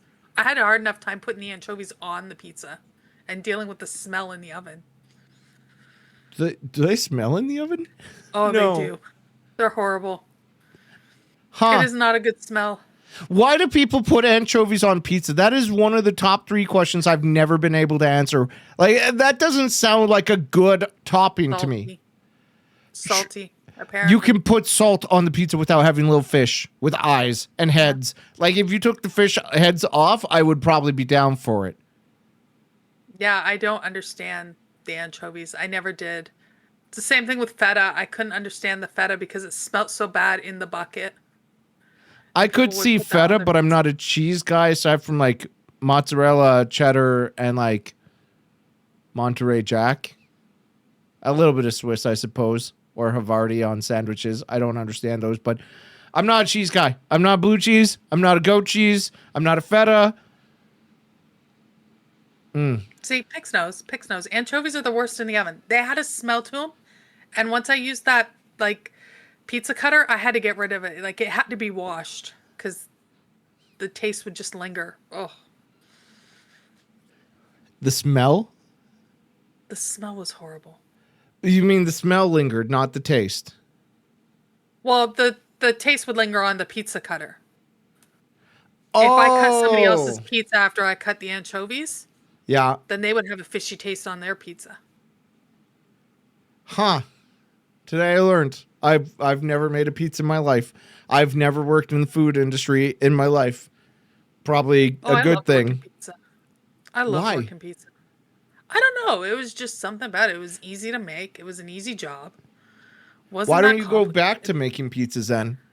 It's the food. I don't want to be around the food. Oh, yeah, because poop bag. Yep. Okay. I'm paranoid. Hi, paranoid. I'm Zam. Hi, Zam. Jesus Christ. All right. Fair enough. So, I got to know, you watch people that are makers and crafting. How do you choose who to watch? Because there's a million makers and crafters. There's a million streamers. There is. It's personality is a big one. If they have like a personality that draws you in, a big personality, it's always a benefit. And I think community. If there's a community there, like it doesn't have to be a big community, but a supportive community. So then why do you watch me? Why do I watch you, Zam? Yeah, my community's not supportive. Oh, they support you. They support you with, harassment. It's still support. It's not support. They're mean. They're trolls. You were going to go say, "Oh, you have but then you got cut off. I wonder why." But you should go back. It sounded like you were going to compliment me. I was going to say you have a great personality that brings people in. I was going to compliment you. Take it. Guys, you heard it here first. Plo wants me to take it. So what do you mean I have a big personality? Is that like a big ego? What is... You know who you are and you're comfortable in who you are. And you've got that loud... You are the kind of person I would imagine that when you enter a room, people are going to know you entered the room. Is that good? I feel like that's bad. A good thing. No. Also, I enter so many rooms and nobody knows I entered the room because I'm a sneaky little ninja. Well, you choose to be the sneaky little ninja. Yeah, because I don't want to be noticed. But yet you stream. Yeah, so I got into streaming because Pyre told me he was never going to have a bird dabbing emote. And so I was like, all right, I'll go make my own stream. And I'll go get my own bird dabbing emote. And I got affiliate. I made a bird dabbing emote just to spite him. And now I'm stuck streaming because people watch me for some reason. And I don't want to disappoint people. So this all started out as spite. Yes, spite is a very good motivator for me. And I'm not going to lie, it helps a lot. There were so many days that it's hard to get out of bed, but then you can remember all your haters. Oh, nothing gets me out of bed faster than being like, I can do something and make people hate me. However, people haven't hated me in a while. Maybe I should start some more drama. Ooh. Who should I start drama with? Who do you think would be great for me to have drama with? Oh, Pix, for sure. I want to see you two have a drama war. No, because Pix is a ride or die. I don't want to ruin that. That's like saying, oh, you should have drama with Chromed or like Conan. I think it would be the greatest drama. Why? He would win. Why? He has a bigger community. He's bisexual, so he automatically gets like the LGBT plus alliance that I won't have. So I'll be like, oh, bald, straight white man. Let's rally behind Zed. I would lose in a heartbeat. You'll just have to get the, bald, straight man community to come behind you. Did you not Don't say that when there's bisexual and gay men who would love to come behind me in chat. They're probably jumping all over it right now as we speak. They're probably clipping it too to use it out of context against me. How many times have you been clipped out of context, do you figure? I want to say Pix has over 50 different sounders for me on his channel. I feel like Conan has like 20 to 30 by himself that he's clipped. And then there's a bunch of people that no longer come to the stream that have a whole bunch.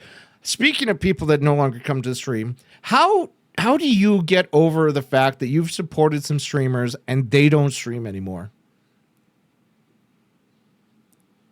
You know, I just have come to the conclusion that Twitch ebbs and flows, and some people come, some people go. Right.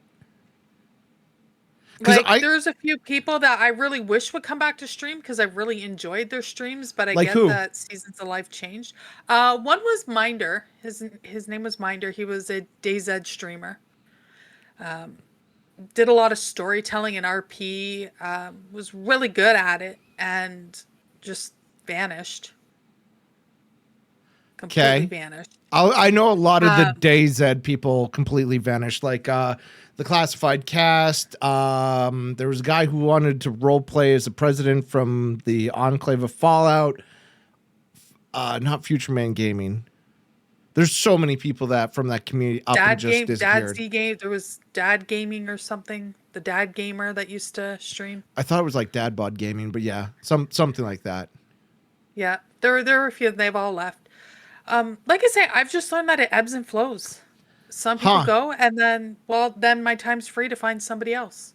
Did you ever find like you super supported somebody and then they up and disappeared? Like there was this one streamer that I gave like $800 to charity through them and countless subs, and then they stopped streaming, and it was like, man, I wasted a lot of money. There was one that I used to mod for. They was same thing. They were in the DayZ to GTA RP community. I was their community manager. I did a lot for them, and they just kind of fell right off and disappeared. And it was it was disheartening because I had done a lot for them back in the day, and then it just fell apart somehow.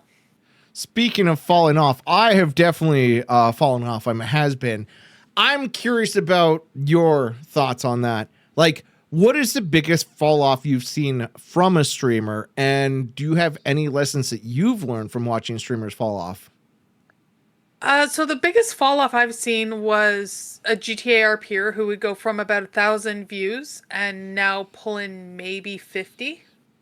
Okay. And I think the biggest thing for them was they did once again, disappeared off the face of the earth for probably a year and then came back, and they're not consistent.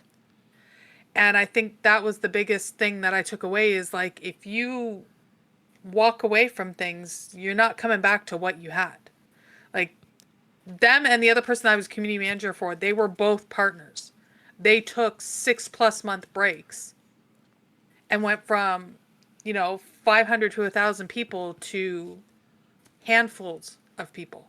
I get that. I am not a big fan of taking breaks in the first place myself, primarily because I feel like you guys will forget me, because I've seen so many streamers do the same thing and they come back to nobody and then they just up and quit. I feel like that is one of the biggest things that I've seen kill streamers is they take a break a week or two and they come back and people aren't as like their viewership halves, if not more. And then it's a matter of like, why am I streaming again? Why did I come back? And it's brutal. So I don't take too many holidays. Like I'll miss a day here or there, but I pretty much live by my schedule myself. But you don't have a schedule. I don't. I try to do Tuesday and Thursdays. But again, I'm the kind of person that if my health comes in the way, then I'm off for, a month or two. I had it last year. I had a hernia repair. And that kind of went sideways, and I was off for 3 months. And it was hard getting back into it, going, okay, now I've got to get people to remember, hey, here I am. Come back. Like, have you ever seen somebody come back from a fall off? Because I've never. Once you fall off, it's like a slow roller coaster of death, I find.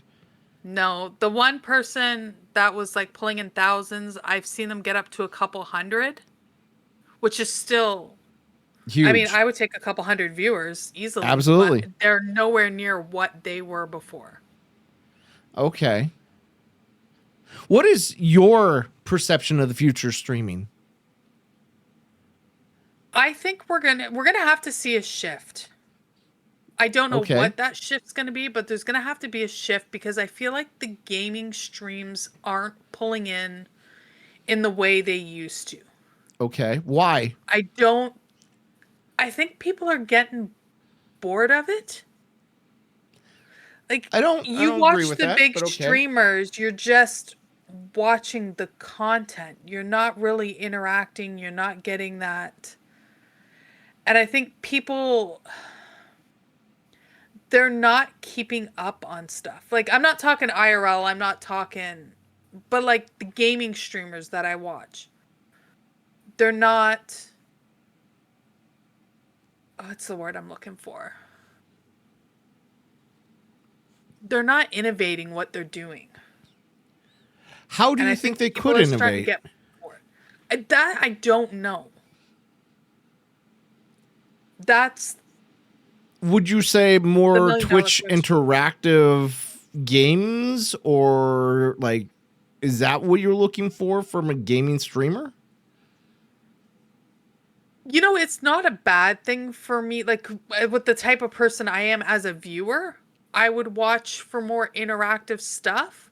Um, there's a 7 Days to Die streamer that I watched who had a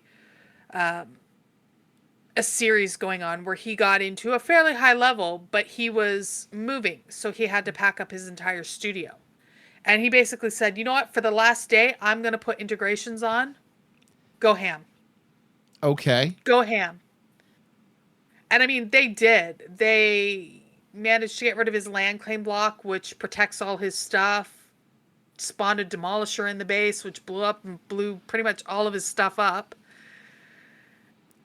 You know, stuff like that. Like, just those days where it's like, you know what? Something to get people interacting again or watching.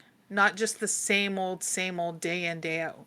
So it sounds like you're saying that because you can't interact with a gaming streamer in the same way you could with a makers and crafter, you don't think that game streams are going to be successful and that we need to make a shift. I think Because I the feel like gamers that are gonna shift's have already to make been it. done. I feel like almost everybody has made a shift away from gaming, including competitive esport gaming. Like the tournaments, that's always going to be a thing for esports. Oh, of course. But like, who watches Fortnite anymore? Who watches I any don't of even those watch. highly competitive games except for like right now I see a lot of people watching video games for like the Burnt Peanut, primarily because he exploded, but also because he has a huge personality when he's playing those games. So it's not just him playing Arc Raiders. He's having Yeah. a blast, a theme with it. Yes. But you get the people like I watch Path of Exile streamers because I was playing Path for a while there. I know. Mm-hmm. Torture. Mm-hmm. But it's like, okay, you're just rushing for meta. You're not doing anything other than rushing for meta. What's like that's all you're doing. That's all your content is meta builds. So There what's was the difference nothing. between watching a makers and crafter streamer? There's more interaction I find with the makers and crafters. Even if it's not necessarily chat, there's a lot going on. People have kooky redeems. They have stuff to do in chat. I don't fully agree. I feel like makers and crafting is a just chatting stream with just something else on the screen while you're chatting. It's No, instead of that's being fair. a reaction stream. It can be just chatting. But you Especially get if it's people that me. have a lot of I don't do a people lot that of have crochet. a lot of different stuff on their Okay. streams as well. Interesting. Do you watch anybody still playing games, or is it just mostly the makers crafters? I watch a couple PoE streamers, but that's about it these days. That's it. Yeah. I don't know how you watch PoE streamers And because I don't get the essentially, game. yeah. Well, essentially, I just watch mainly one now, Pox, because he does the build that I copy in game, which is essentially big ring of fire around you and everything dies. Pix typed out a giant paragraph. I'm going to read it. I don't do this, but I'm going to read his giant paragraph because I feel like there's probably some nugget of truth there. Let me know if you agree with Pix, who said, second monitor content will keep growing. Hyper interactive content will continue to be needed where audiences want to feel like participants instead of spectators. Smaller communities will continue to thrive over mega creators, where more people burn out on celebrity streamers. So variety will matter more than grinding one game. Event-based streamers will see more viewership spikes. Cross-platform ecosystems will also be mandatory. AI-assisted productions will help people grow and scale. I feel like there's more to that message, but okay. How do you feel about that? I feel like there's nothing of value. I agree very much with that. People will want to see that stuff that they can interact with. Like the celebrity streamers, the big time streamers that are just essentially doing their own thing without the interaction of their fan base is going to die off. Okay. Like if I've got, talking about second monitor content, if I'm playing a game and I'm watching you, if you say something, then I'm going to interact. I'm going to stop the game, come over, interact with you, throw some Zambling coins in, do whatever to harass you for the day, you know, because I got to take my spot in line with everybody else. Could you not harass me? That would make me feel better. Oftentimes I feel like I literally come on to not stream, but to be bullied and to act like I enjoy being bullied for hours at a time and no breaks from the bullyment. And it's just literally, oh boy, here we go. Another 3 hours of me getting bullied by my chat. Yippee, let's eat some Oreos and do some stupid dances. But I think your chat bullies out of love as opposed to you get some people just bully for the sake of bullying. Do you know how hard it is to push the go live button when it's just literally I'm signing up for torture? I might as well get waterboarded for one of my goddamn remarks, my rewards. 69,000 Zambling coins and I'll just waterboard myself. I'll save up the coins then. No! God damn it, no. I'm sure a lot of other people will too. I feel like a lot of streamers feel the same way, that we come on just for you guys to bully and make our lives miserable. And then some streamers don't like it and they crash out. And then there's other people like me that afterwards we just go into other people's chats and do it to them because misery loves company. I think there's a difference between when people are bullying out of support, bullying out of love, like the good kind of troll versus people that come in and just be like, hey Zam, you're fat and bald and we don't like you and why do you stream? I don't know. I'm not good at trash talking people. Wow. And you played Halo. I know, I played Halo. I didn't go on comms. Back then, being a girl on comms was... Did you even teabag a single person? Oh, all the time. All the time. Hell yeah. How do you feel about teabagging? In the games... It depends on the game, to be honest, and it depends on, like, Dead by Daylight, I know the thing is, like, teabagging's not seen as a great thing. People will throw teammates under the bus that teabag. But, like, Halo was, you have to teabag. How do you feel about the Halo tournaments banning people who teabag? I mean, I can understand in a tournament setting, they wanted to be a little more professional. I feel like that was the death of tournament settings. I'm sorry. I come from the StarCraft where back in the day, Huck and Edge or Team EG, they would always be the bad guys, and you had Team Liquid that were the good guys, and it made such a good, like, community, good drama of the bad guys, the underdogs that were like teabagging and would be rude and crude, and they would bring the entertainment to it. I link it to like the wrestling, right? You always had those heels, the people that people didn't like, and they were there for a reason because they built drama, they built passion and community.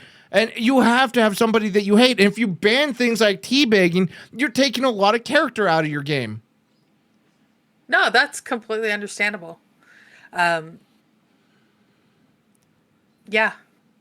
Okay, so you fully agree? We agree? I agree with you. Yes, I know. We agree. Like, I can understand from the professional, they want it to be professional. But you're right. Like, I grew up on wrestling. You need the heels.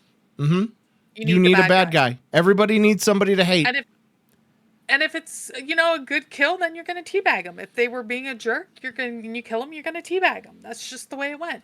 It was kind of like sticky grenading people before you died. I need to start teabagging my chat when they're wrong and I'm right. I need to start a counter of the amount of times I teabag my chat with being right. Would it be TOS if you had like a little teabagging emote? I don't feel like it because they have a spill the tea emote. I don't feel like it's sexual unless I like had the tea bag on somebody's face. Joe, I might hit you up in the Discord after this to get that sound effect because I like this idea. I like this idea. Anyways, I will workshop that. By talking with my hands, I just reached my step goal for the day. Nice. I am nowhere near mine. That's how I know that I talk with my hands too much. Do you talk with your hands? Are you a hand talker? Not overly. Oh, I'm a fiddler. I gotta fiddle with my hands. Like, I can't just sit and watch a movie. I've got to be doing something. Did you know that fiddler has like 3 different definitions? Well, we're not going the sexual one. Okay, it has 2 definitions. All right. I was always that person who would doodle in my notebooks, or if I'm watching everybody a movie, does. I'd be crocheting or chat YouTube. I want you to get in the comments or type in chat right now. Type a 1 or say I doodled in my notebook too. I want to know how many people did it, and you can say I didn't or type a 2 in chat. Let me know if you were not a doodler because I feel 100% correct saying everybody doodled. I went beyond doodling though sometimes. I was bad in high school for having a whole sketchbook. And I would sketch in class as opposed to just doodling. That's not doodling. That's being you're an artist. Well, I guess, but yeah. Okay. Fair Instead enough. of doing little doodles, Are you good at drawing after all that? Am I good at drawing? Mm-hmm. I am good at seeing shapes and shadows, and I know some people are probably going to get on my ass about that, but I think I'm good at shapes and shadows. Okay. Oh, okay. Like, what am I supposed to build off that? Yes, I too like shapes. Shadows are pretty great in the Sonic series, except he has a gun and a motorcycle. So, yeah. For instance, like what I do with my art is photorealism. So a lot of it is being able to see what's in front of you in your reference and being able to replicate that on a piece of paper. And a lot of times what you're looking at is you're looking at shades, you're looking at shadows, you're looking at shapes.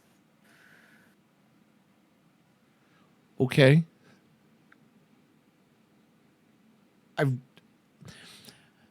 I feel like this is weird.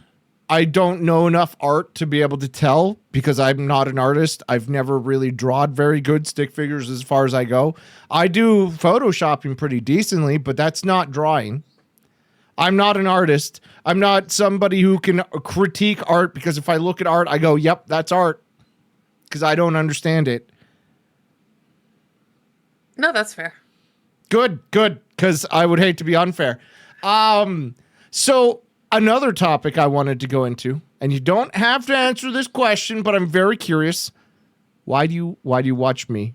I know I asked it earlier, and you're like, "Oh, you have a personality," but I don't believe it. That's still the same thing. You have a big personality. It's not the personality. Why do you watch me? It's not the personality. It's definitely the personality. It's absolutely the personality. I love when you go on your tangents. I love when you, like, all of a sudden stop what you're doing and you'll just run on a topic. And you're so passionate about whatever you're running on about. It's great. So you don't watch me for the actual content. You watch me for the side content. I mean, your side content kind of is your content half of the time. Only when I crochet, and that's because I don't want to crochet, so I'll just go on a side topic and go into like the, oh, crab eats a thing. Like, come on. I've seen you game and go into tangents, too. You're not wrong. So then let me go into the follow-up that I wanted to build off, because I had this whole transition. I had a segue ready. Oh, you like watching my stream? So why did you come on this podcast? Because you threatened me at gunpoint with your little burb emote. To be fair, I did. To be very frank, I did threaten you. Technically, I feel like it wasn't a direct threat, but like I could see it. Yep. So that works? It works. So, you can use it in the future. I need to threaten more people. Yep. Just podcast with the burb gun emote. You're not wrong. So were you nervous coming on the show? Because a lot of people come on the show and they're like, oh, Zem, I'm so nervous. I was a little bit. Why? I've never done a podcast before. I've never really... Well, I'd like talk about my life in Discord chats, but like never... Yeah. On a podcast. Well, to be fair, I've had a lot of conversations with you in said Discord channels. So I feel like you'd be one of the people that I would know the most, the background, and unfortunately I didn't know about the spina bifida. So I'm just very curious, because obviously you had a reason, and you're saying it's because I threatened you. It's not because like you wanted to talk about yourself, or to be on the first podcast ever. No, it was, to be completely honest, it was partly because I've never been on it. I wanted to try a new experience. I wanted to get myself out there before. I've said to other people, like, I need to start doing more collaborations. I need to start doing more things with other people to try and get myself out there a little more. Is this your first collab? No, because I've collabed with Dutch. But I feel like he doesn't count. I don't know. You don't get to count co-oping with a significant other or somebody in a relationship. I feel like that's like you're already doing that in life. Yeah. You can't consider that. It's like laws consider you one person, right? I don't know how laws of marriage works. Common law. Yeah, we're considered a unit. How did you meet Dutch? I met him online. Was it an app or was it in the MMOs? It was pre-app days. Because we've been married for, he's gonna kill me in a minute. I want to say 16 years. That's more than I have fingers. Yeah, we've been married 16 years, together 18. So back then it was online dating was through a browser. There weren't apps. You were married before I got on Twitch. Yes. Because I got married in 2010.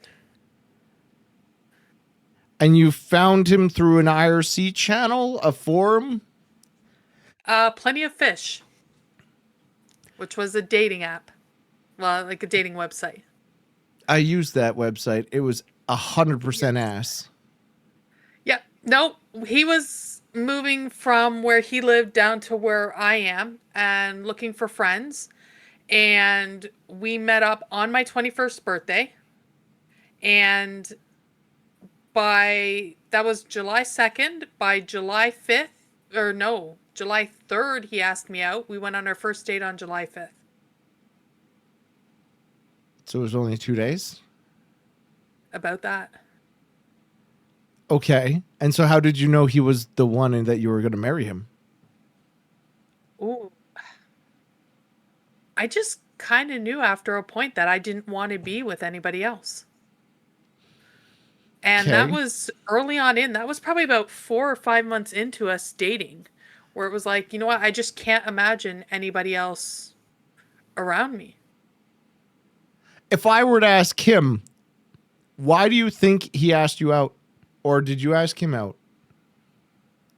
He asked me out. He asked me to a movie. For the first date? Yes. At the theater he worked at. Oh my God. No. Yes. You went to a movie for your first date.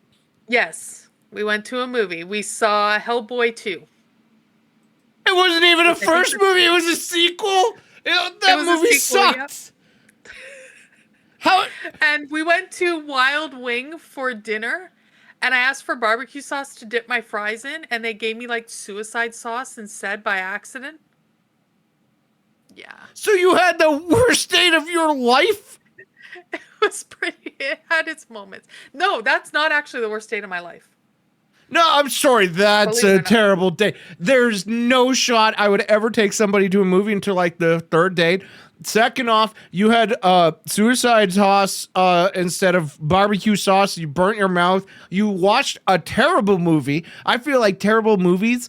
That's why I don't take people to movies typically for the first date, because if it's a bad movie, you put that onto the other person and it's a bad relationship. But like, you literally did the worst date. And But I it was had fun successful. No, how did you have fun watching Hellboy? because I was with him. At that time, it wasn't necessarily a matter of the movie. It was just I was You spending time barely with him. knew the guy, and you're like, oh, I had fun because I couldn't talk to you, and I watched Hellboy with you. It was so magical because it was with you. There was something about him. What is that something? No, you can't just be like, oh, there was just something. There was love in the air. He made me laugh. He During made the me feel movie. like I could be myself. Not during the movie, because we were watching the movie. But like, it was a 45-minute drive to the theater. Plus, we had dinner. And then a He 45-minute picked drive you home. up. Yes. You went online dating, and you trust a man to pick you up? Yep.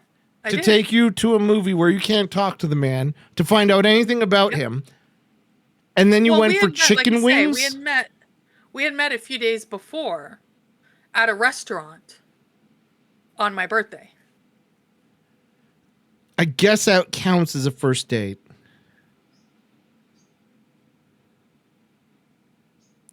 I'm It was sorry. a date without being a date. I feel like this was the worst date possible. Dutch -5 points, -5 DKP, for not knowing how to date, but technically you still got her.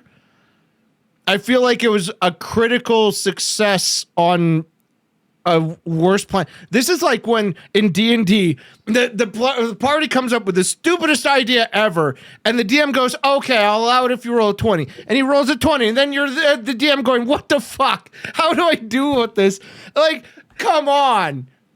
I mean, like I said, though, it wasn't even the worst date I've had. What was your That worst involved date him. then? So that was the first guy I went out with. One of our first dates, we went to the movies. We decided we were going to move a row back from where we were sitting.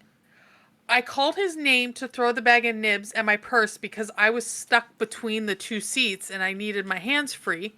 Smoked him in the face with the bag of nibs. The whole theater was full at that time, laughing because they all saw it. Prior to that, when we had went out to dinner, I had launched a fork full of French fries into the booth behind us because I had accidentally hit my fork that was sitting on my plate. Don't ask.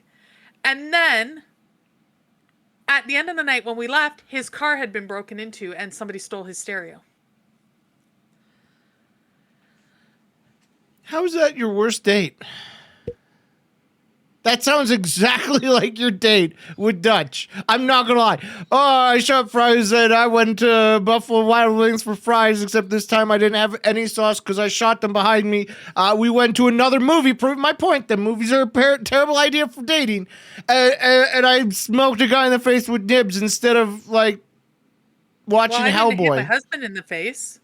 Yet, of those dates, I'm sure it came. I'm sure at some point you've hit your husband in the face. Having been in not a the face. relationship myself, I Not the feel like face. that's a bold-faced lie. I'm Yeah, sorry. his car I wasn't don't full believe enough. that. I've hit him in the nuts with a phone once. Because he woke me up and I threw my phone at him and apparently had amazing aim. Or unlucky aim, if you ask him. Me and my girlfriend were going out on a date, and she took her purse off of the counter and went to walk past me to go out and get in the car and so we could go. And as she was grabbing her purse, she just smoked me straight in the fucking crotch and walks off like nothing happened. And so you're like, Luckily, it's meant to be. Luckily, it didn't smoke me that hard and that I was like on the floor. But like, oh man, women, guys, am I right? They go straight for the genitalia with objects. No. Don't think I've ever hit him in the face though, especially not with a bag of nibs. He's pretty safe. I've tried to smother him with a pillow once or twice. So you like nibs, eh? Yes. Why nibs? Why not the full nibs? licorice? Because I grew up with them. I don't know. Nibs were more fun. They're bite size. You can bite the licorice into whatever size you want. That's why I get pull and peels too. Because then I can pull them apart. What are pull I'm and not peels? anti-licorice. You've never had a pull and peel? I don't do much candy. Pull and peel is like a licorice, but it's got 9 strands to it, and you pull them apart kind of like a cheese string. Oh, Zan, Science has gone too far. So you are missing out. You're on team nibs is the best theater candy. No, Reese's Pieces. But they rattle. That's okay. No! What do you mean? You're one of those noisy moviegoers? I mean, everybody's a noisy moviegoer. I'm not. No? You don't get, you just quiet with your popcorn? I don't like candy, so I don't eat candy in the theater. I don't typically care for popcorn because it gets in your teeth, and I don't want the extra calories for something that doesn't fill you up. I might drink a soda or a beverage if you would, but I don't typically. So I don't make noise. I gotta have the popcorn. No, that's a waste of calories and it gets in your teeth. No, it's good. I'll even get Dutch to bring me home popcorn when he's done work. There's been many a nights where I text him going, popcorn, please. Because I want that theater popcorn. I don't eat hot dogs in the theater. I don't like hot dogs at all. I feel like hot dogs are the worst type of meat. I'm sorry. It comes from me having to try and eat a pack of raw hot dogs as a kid, and now I don't like hot dogs. But I'm not a big fan of snacks in the movie theater. Now, snacks at home, that's a completely different ball game, and also talking at home is a different ball game. I will talk my mouth off while I watch something, usually with bad quips at the worst times for the girlfriend, because I'd be trying to make a joke and she doesn't get it, and so I feel like an idiot. And then she does get it, and then I'm like, oh, but I now don't know if I'm an idiot. You know? So you don't like talkers at the movie theater either, I take it. Not at the theater, no. Why would I pay money to listen to somebody else talk in the theater? That's fair. If you want to talk, do it at the privacy of your own domicile. Don't do it in public while somebody's trying to get engrossed into the Star Wars and IMAX. I feel like you'd be the kind of person who'd get into a fight at the movie theater because people are talking. What part of me seems like I would get into a fight?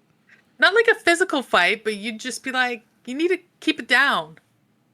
Oh, so I would beak the beakers? That I'd be out there. My flag just fell. I just saw that. Your flag's like, you're no longer Canadian. I'm no longer Canadian because I yell at people in theaters. I feel like I would not yell in a theater. No? I feel like I'm not a big fan of getting into conflict in personal situations like life and real life because I don't want to have to get into a fight and go to jail. Because I'd probably murder a man if I got into a fight. Let's be honest. I don't fight clean. I don't fight fair. I go for the murder and I would go to jail. Murder is bad and wrong, as I've learned from the law. So I don't intentionally get into fights. That works. I would just secretly hate them. I'd whisper to the girlfriend and be like, oh, those guys are a bunch of dicks. Oh, after the movie, I'd be like, oh, the movie was ruined. Those people were talking about dicks during the movie. So you wouldn't even go speak to the manager? I wouldn't talk to the manager. No, why would I talk to the manager? I don't want to talk to the manager unless there's some problem. Like a personal problem, People not talking. somebody talking in a movie theater. That's fair.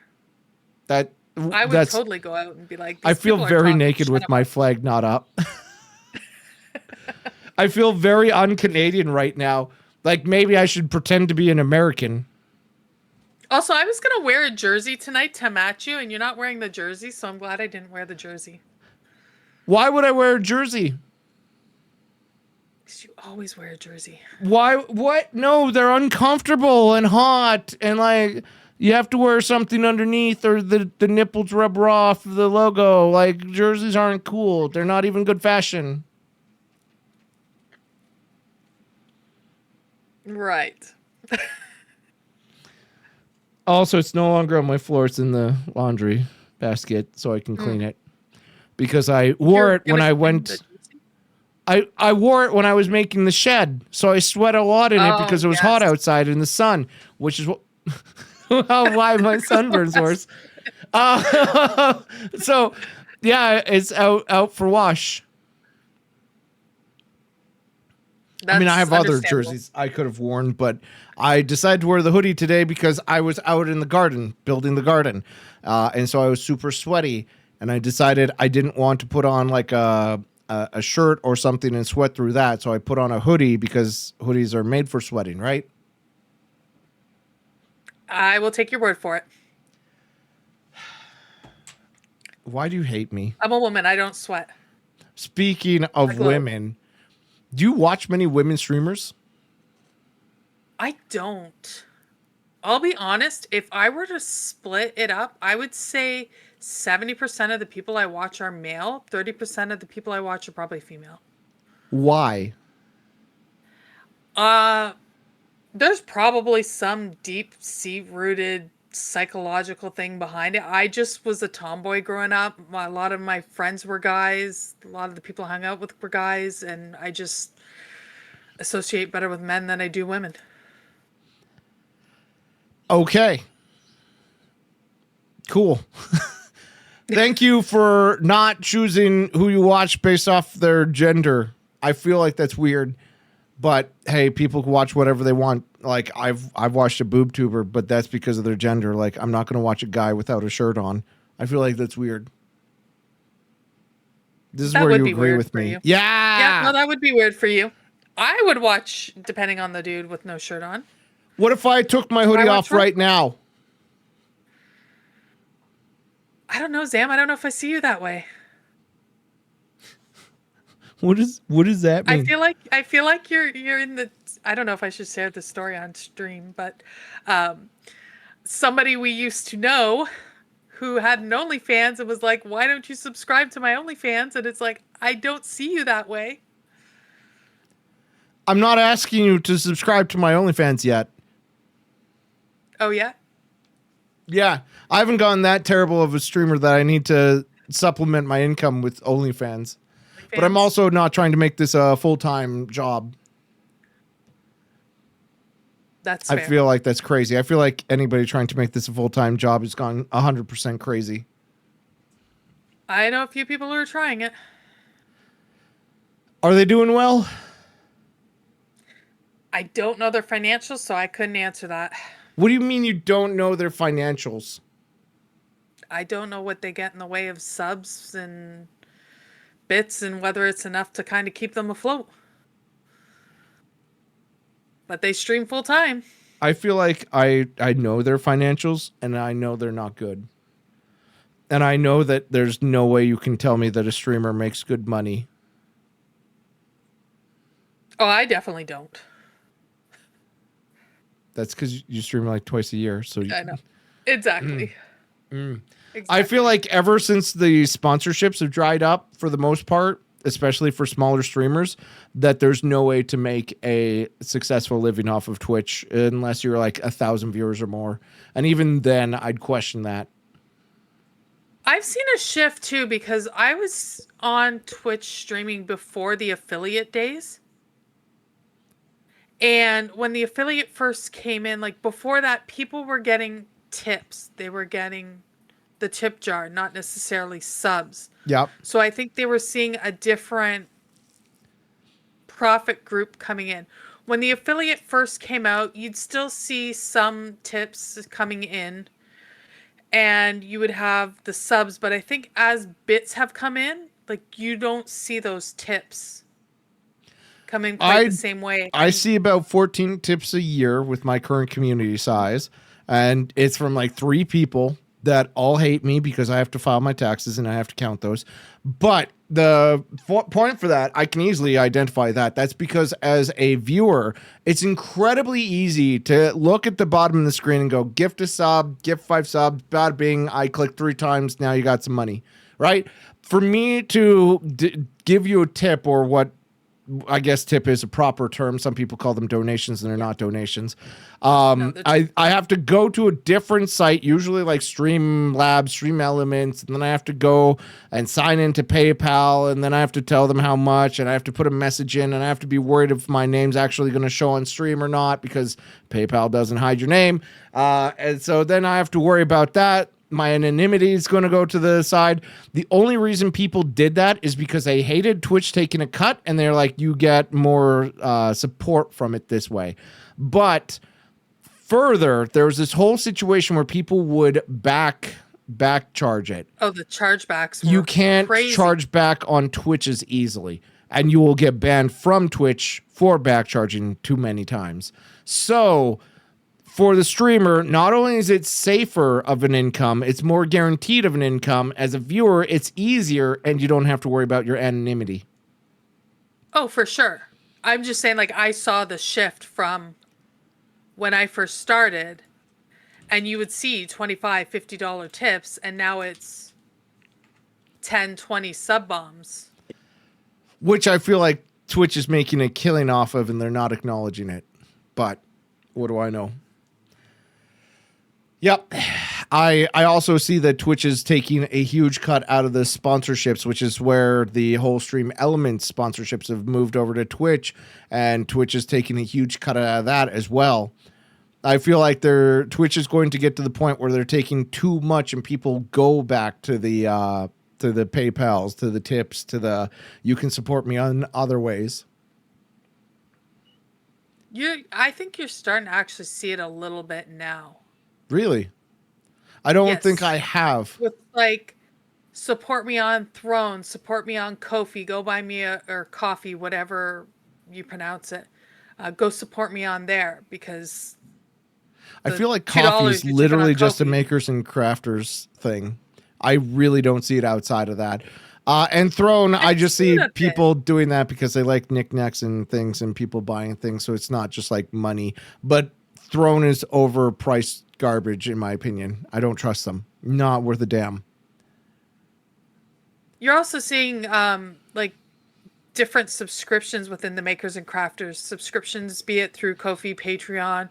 I think there's another platform now. You're seeing people go that way for support because they get more of a cut. Yeah. I could see it. I used to have the DoorDash one where they would give food through the stream to me, but I'd always eat before stream because I would never count on that food. And then it was like, now I have to eat a meal on top of a meal I just had. And some people like not Prendium, another P name, they would abuse it where they get me like 60 chicken nuggets. By the way, I can't eat 60 chicken nuggets. Yeah, shrimp treats. Thank you, Berkshire. You've tried, have you? Yeah, because literally that's why they bought me 60 chicken nuggets, is to be like, oh, can you eat a chicken nugget every minute on average? And I said, absolutely sure. I love chicken nuggets. I got 40. By the time I reached 40, I was like, I'm not feeling good. I'm not. And then I proceeded to shit myself like 2 hours later. I don't recommend trying to eat a nugget a minute. I was going to say, it's probably worse coming out than going in, too. Probably. But nowadays I see people on stream eating 100 nuggets. Sure, they're like 24, but I don't know how you eat 100 nuggets. That's crazy. I was sweating grease at 40. Have you ever seen the guy that eats all the food, Man versus Beard, on YouTube? I don't think it was he Man does all the versus food Beard competitions that I watched. I know there's Man versus Food that I watched. Dutch can correct me. Dutch knows who I'm talking about if I'm wrong. But he'll go and do all the competitions of like, oh, if you can eat this giant platter in Oh, an okay, hour. yeah, I've seen his shorts, but not his full videos. Yeah. Yeah. Yeah, no, that's crazy. He's another one where it's like, where are you putting that? Did you ever see a Twitch fad that you really enjoyed? Twitch fad that I really enjoyed. Like the whole Among Us fad or the touch grass fad that they tried to make inorganically or the streamer university fad. I don't think there was one that really stuck out to me. No? No. Good, because they're all cringe. I hate them. Every single time Twitch comes out with a fad, I hate them. It's like you'll have the game of the week. What is the game of the week? The game that's popular that everybody's playing. Do you mean the friend slot when game? Among Us came out, it was Among Us. It was Repo for a while. Yeah, the friend slot games. Yes. That everybody goes and plays, and then they power level it, like in Paranorma and all those other ones. Paranormal, whatever, and then they play it to death. Yeah, there's so many of them. There were knockoffs as well. I have a friend that I refuse to play Phasma with because they go in and they just can tell the ghost within like 30 seconds of the game. Because they played it so much. Yep. They know how they can go, oh, okay, this is here, so it's got to be this. This is here, so it's got to be that. It's like, there's no more fun in that game. I didn't have fun in that game because I don't get scared. So it was like a whole waste of time and a frustration for me. I absolutely hated Phasmophobia because they never fucking wrote in the book or showed me the evidence. Oh, but then you don't get haunted. You get all the details first. Why would I want to stay in the house and be haunted when I could just get the fucking... Just write in the book. You're a ghost. I gave you a book. Crayon on it. Show me yours here. Oh, now I have to swear at you in order to get you to haunt so that you'll draw in the book next time? Oh, yeah, I have to go hide in a closet again. Not fun. I could never function the closets, so I would always get stuck because the door would never close for me. And I'm like, well, I'm dead. Or also, death in those games mean absolutely nothing. It just means I get to talk to chat and be bored. Yeah. It's kind of like I didn't like Among Us because everybody would pick on me as the streamer and they'd want to bully me. And so I'm like dead first turn, every turn. And it's like, why am I playing this? I don't know. That's another thing that I have an issue with too, is when I'm watching a stream and there's like 8 or 9 voices. Oh my God. I can't do a stream with more than 4. The voice. Yeah. Like, who does that voice belong to? They're constantly overlapping each other. Yeah. It's like the streamer's not saying anything and I don't know what's going on. 2 is ideal. 3 is pushing it. 4, I'm about to tune out because I don't get it. I also hate when streamers do it. And so they're all trying to out-streamer each other. And that's another thing I've noticed when I first came on to Twitch, there was like a streamer etiquette around co-streaming where if you were talking to your chat, you were on push to talk, so the other chat's not hearing it. Right. And now it's like, I'm on somebody's stream and I'd be like, hey, thanks for the 10 gifted subs. And it's like, what? So I've noticed that fall off because of Stream Together. And I'm notorious for it myself nowadays because, quite simply, you see that as well. So it's like, why do I need to mute if it's in both of our chats? Yeah, no, that's fair for Stream Together. It's brutal because it's like I'm talking directly to the person subbing. But if I don't acknowledge it at the same time with everybody else, it's awkward. I don't know. I don't know if there's a good way to do it yet. But I don't do a lot of collabs. I do this podcast, and that's been my collab outing. Mostly because I didn't like collabs, to be very frank. Every time I did a collab, I always walked away with, like, I did something completely fucking off cuff. I felt like I was a shitty streamer. I ignored chat or something. Like, I never had a collab that I was like, I love that collab, right? But this is not a collab. This is us just shooting the shit while people come in and comment and add to the shit talking. And bully you. Yeah. Yeah. And I especially hated doing any sort of collabs with Conan because he shot me with a goddamn fucking laser beam from space. I hate that guy. I mean, it's Conan. Yeah. Hopefully he'll be on the podcast next week. He's the most lovable troll around. Yeah, he pushes a line of trolling, and that's why I respect him. But he's a terrible person. Yeah, he instantly knows where that line is, and he gets the toe just right at it. Which reminds me, I should definitely pause my Tangia now that Conan's here because he loves to interrupt us with Tangia. Also, Kim Chris, thank you for the raid. Welcome in. We're talking with Plogette right now, fellow Canadian, a somewhat streamer, mostly viewer, mostly modder.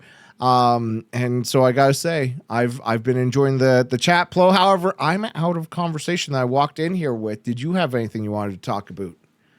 I talk about your Canadians coming out. No, I think I've said everything. Like I asked everything that I wanted to ask. You asked like two things. How dare you? I know. I'm boring. You didn't come in here with a list of, oh, Zam, why don't you like Final Fantasy? Oh, Zam, what was your start into the stream?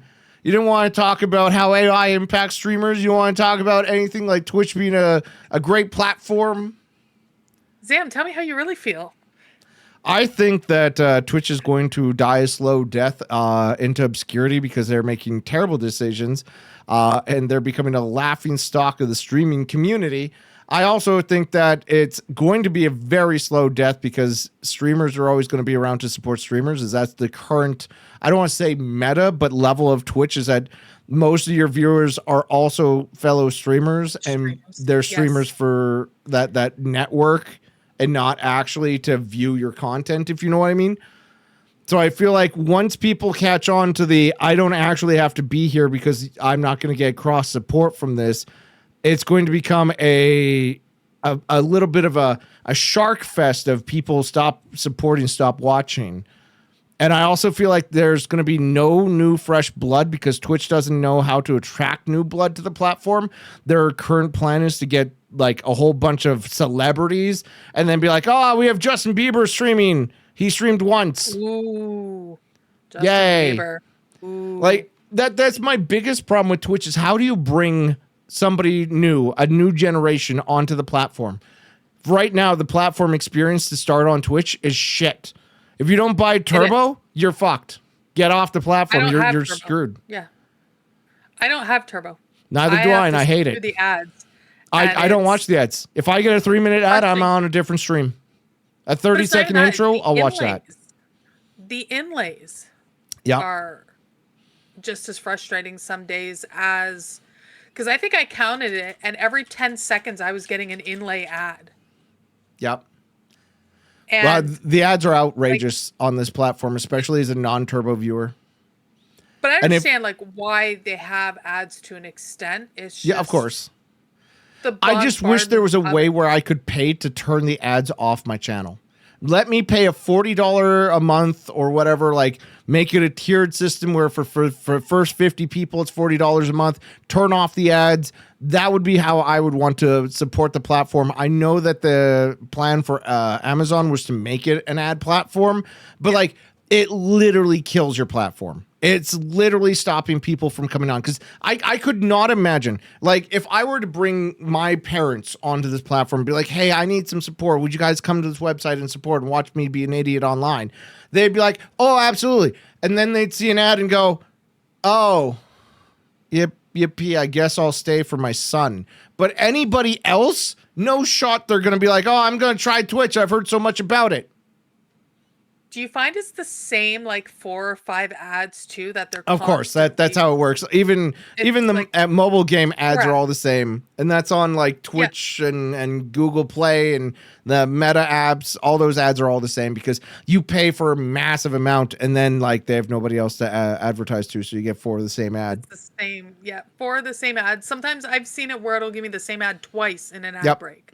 Yep, it's very like, common, very common. And it's because they don't have enough slots to fill. And that's why you also see the ads for Twitch being like, oh, we're Twitch. You could get Turbo. Or, hey, you could advertise on our platform because we have nobody else advertising at the moment.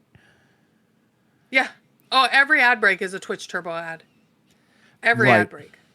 Right. Yeah. Guaranteed. No, it's at the end because they want to sell more turbos, which you can now gift to people, which I find is the only, again, way to watch Twitch. So I don't think that you have new people joining onto Twitch that aren't already streamers or people that want to try streaming and be like, oh, I'll just go on Twitch because that's what it is. And then they stream to nobody because they don't know how to build a community. So I don't know. It's not the same as it used to be.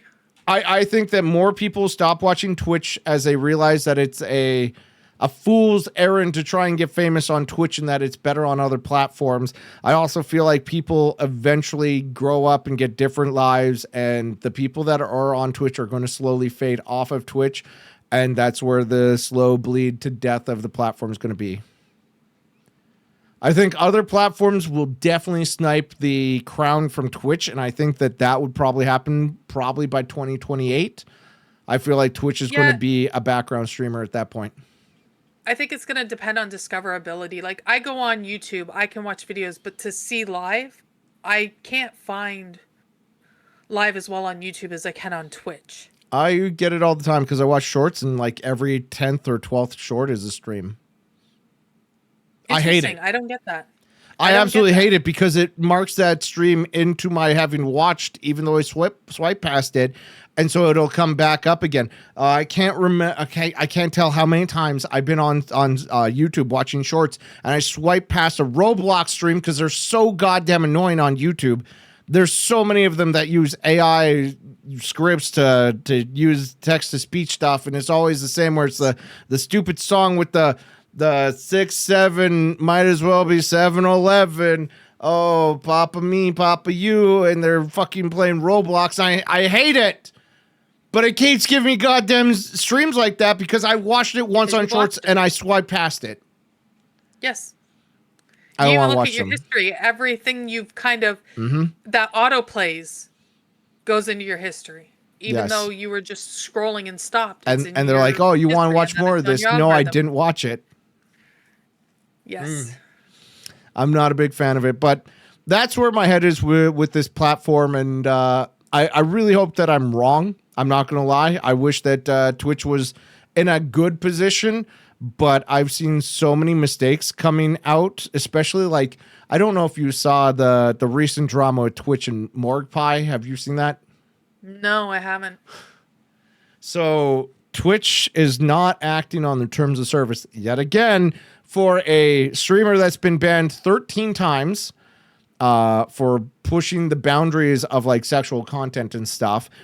And this streamer started the new meta now of having a GIMP in full leather GIMP suit come out from under her desk and then sit in the background like a pet.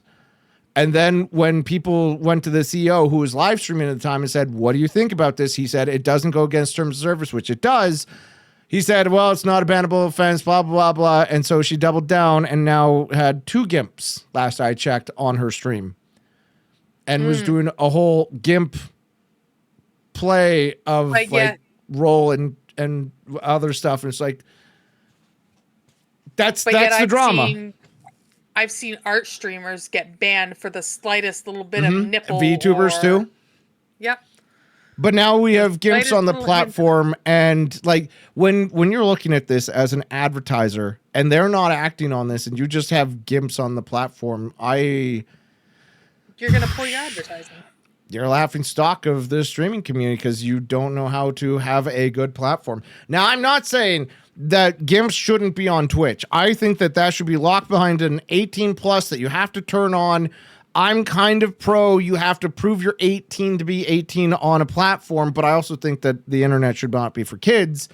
But if we had the proper tools to make that behind an adult website thing, like a blocker, and you can't see it until you prove you're 18, that would be fine. But we don't have that because Twitch is lazy. So kids have access to it. And so that's where I have the problem, because then you have the problem with the advertising. You have problems of people now think that, oh, I'll go to Twitch if I want to see GIMPs.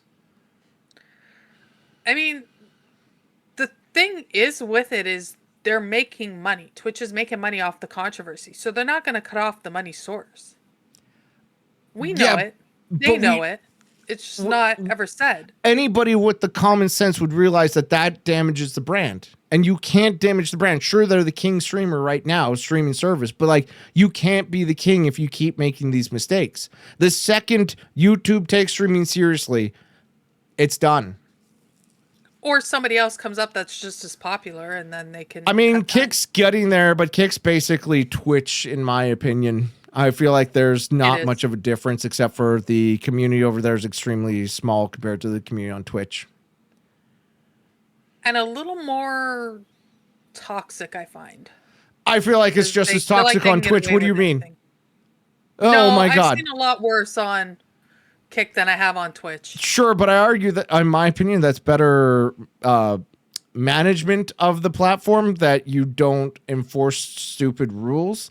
Like, again, people being enforced inappropriately on Twitch, I find being very rough because they go very aggressive on a lot of their bans. But at the same time, they turn around and don't do it. Their moderation on this platform is such a shit pile. I look at Kick and I go, well, why are we even moderating? Kick might be doing it the right way. Yeah, because they don't moderate at all. I don't know what moderation they actually do on their platform. I don't care enough, because once Twitch dies, I'm done streaming. No, that's probably where I would stand too. I don't think I would want to start on another platform. No, I don't think I'd even want to watch on another platform. Even on YouTube, I don't think I'd want to watch a live stream on YouTube. I've watched very few live streams on YouTube. Again, I don't know. There's no easy way for me to tell when somebody is live, like there is on Twitch. And the few people that I do follow, it's just happenstance that's like, oh, they happen to be live today. Okay, I'll go watch their live. Yep. But it doesn't have the same interaction I find that Twitch does. I don't know, because I haven't watched many streams aside from the ones that show up in the shorts, which is a different experience than finding a live stream on YouTube, because it's a vertical live stream, and it kind of looks like TikTok, where the chat's on the screen. And I'm not a big fan of vertical streaming. I was having a conversation about that in another Discord, as people have been moving more and more into vertical streaming on Twitch here. What do you think about that? I don't enjoy it. I'm the same thing. Like, I don't like seeing the chat on the screen. I don't like the real estate. I don't like how compact it is. Like, if I'm trying to watch a game and I'm on my phone, that thing's so tiny, I don't know what's going on. I'm just listening at that point. I'm not. See, I think this podcast would be really good at vertical streaming, because I could be on the bottom half and you could be on the top half. That I think is a good use of it. That would work. Except my problem with that is then the chat's covering my face and I'm beautiful. So, like, why would I want to see people saying, oh, the chat's taking up so much real estate on my face? Why would I want that? I don't know why the chat's on the screen. I feel like you should be able to open or swipe up over to chat or something. There's a better way of doing it. I mean, I get frustrated with people who do that even on Twitch, where they have half of their screen is chat. And it's like, okay, but I have a chat box already. And anybody on their phone, because I've had people go, oh, it's because for the people on the phone. Well, that chat's so tiny on the phone, you're not seeing it.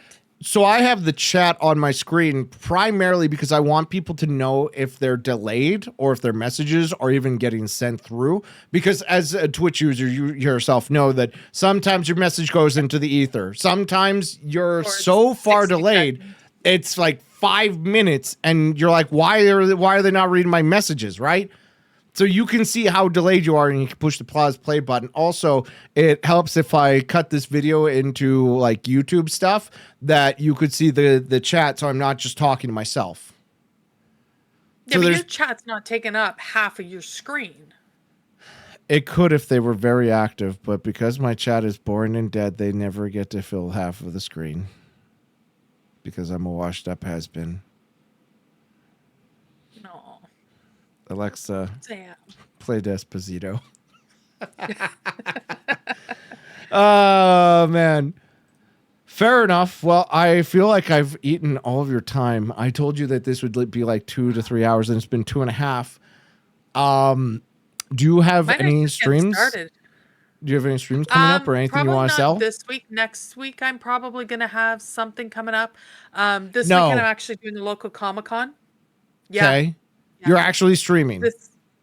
I'm going to try and stream. I did stream Tuesday. I was streaming, so there's a reason why I wouldn't have seen it. Yep. No, I was streaming on Tuesday. Like I say, I have a Comic-Con coming up this weekend, our local Comic-Con. So I'm doing prep for that. That's going to take up my time. But yeah, next Tuesday, Thursday, I'm going to attempt to start doing some portraits again. Okay. Well, you guys want to see some art being done? Go check out our wonderful Plogette, or Plogette, or Plogert, or however you want to pronounce it. Why don't you just change your name to something somebody can pronounce, like the Canadian Touch? I tried the Canadian Touch. No, I tried to get Plo, like straight up just Plo, but somebody already had it. Because it's a And common they name. are like, no, because they stream, they have no followers, no videos, no, it's one of those accounts. So they're a viewer. Yeah. Yeah. Okay. And I can't get the name. So you have a stream coming up that you'll be doing some art. You're going to a Comic-Con. Anything else that you want to shout out that you're doing? No, that's about it. Okay. Well, guys, that was Plogette. Wonderful friend of the show again. I thank you for your time coming on the stream. I appreciate anybody that wants to come on and talk to me. Hopefully, Conan will be coming on next week. We'll see. He's a busy man. But if you want to come on to the stream, just hit me up in the Discord. Hit me up in the DMs. Say, hey, Zim, I'd love to come talk to you. I'll take anybody from viewers, streamers, people that work at newspapers. I don't care. I want to talk to people. So hit me up. Let me know if you want to be on the stream. Aside from that, Plo, thanks for being on here. I always like to give you guys the last words. Do you have any last words? Any words of wisdom? Take her easy. If she's easy, take her twice. That's all I got. Boy, that was a mistake. Jesus Christ. All right, bye, Plo. I'll see you never. God damn it.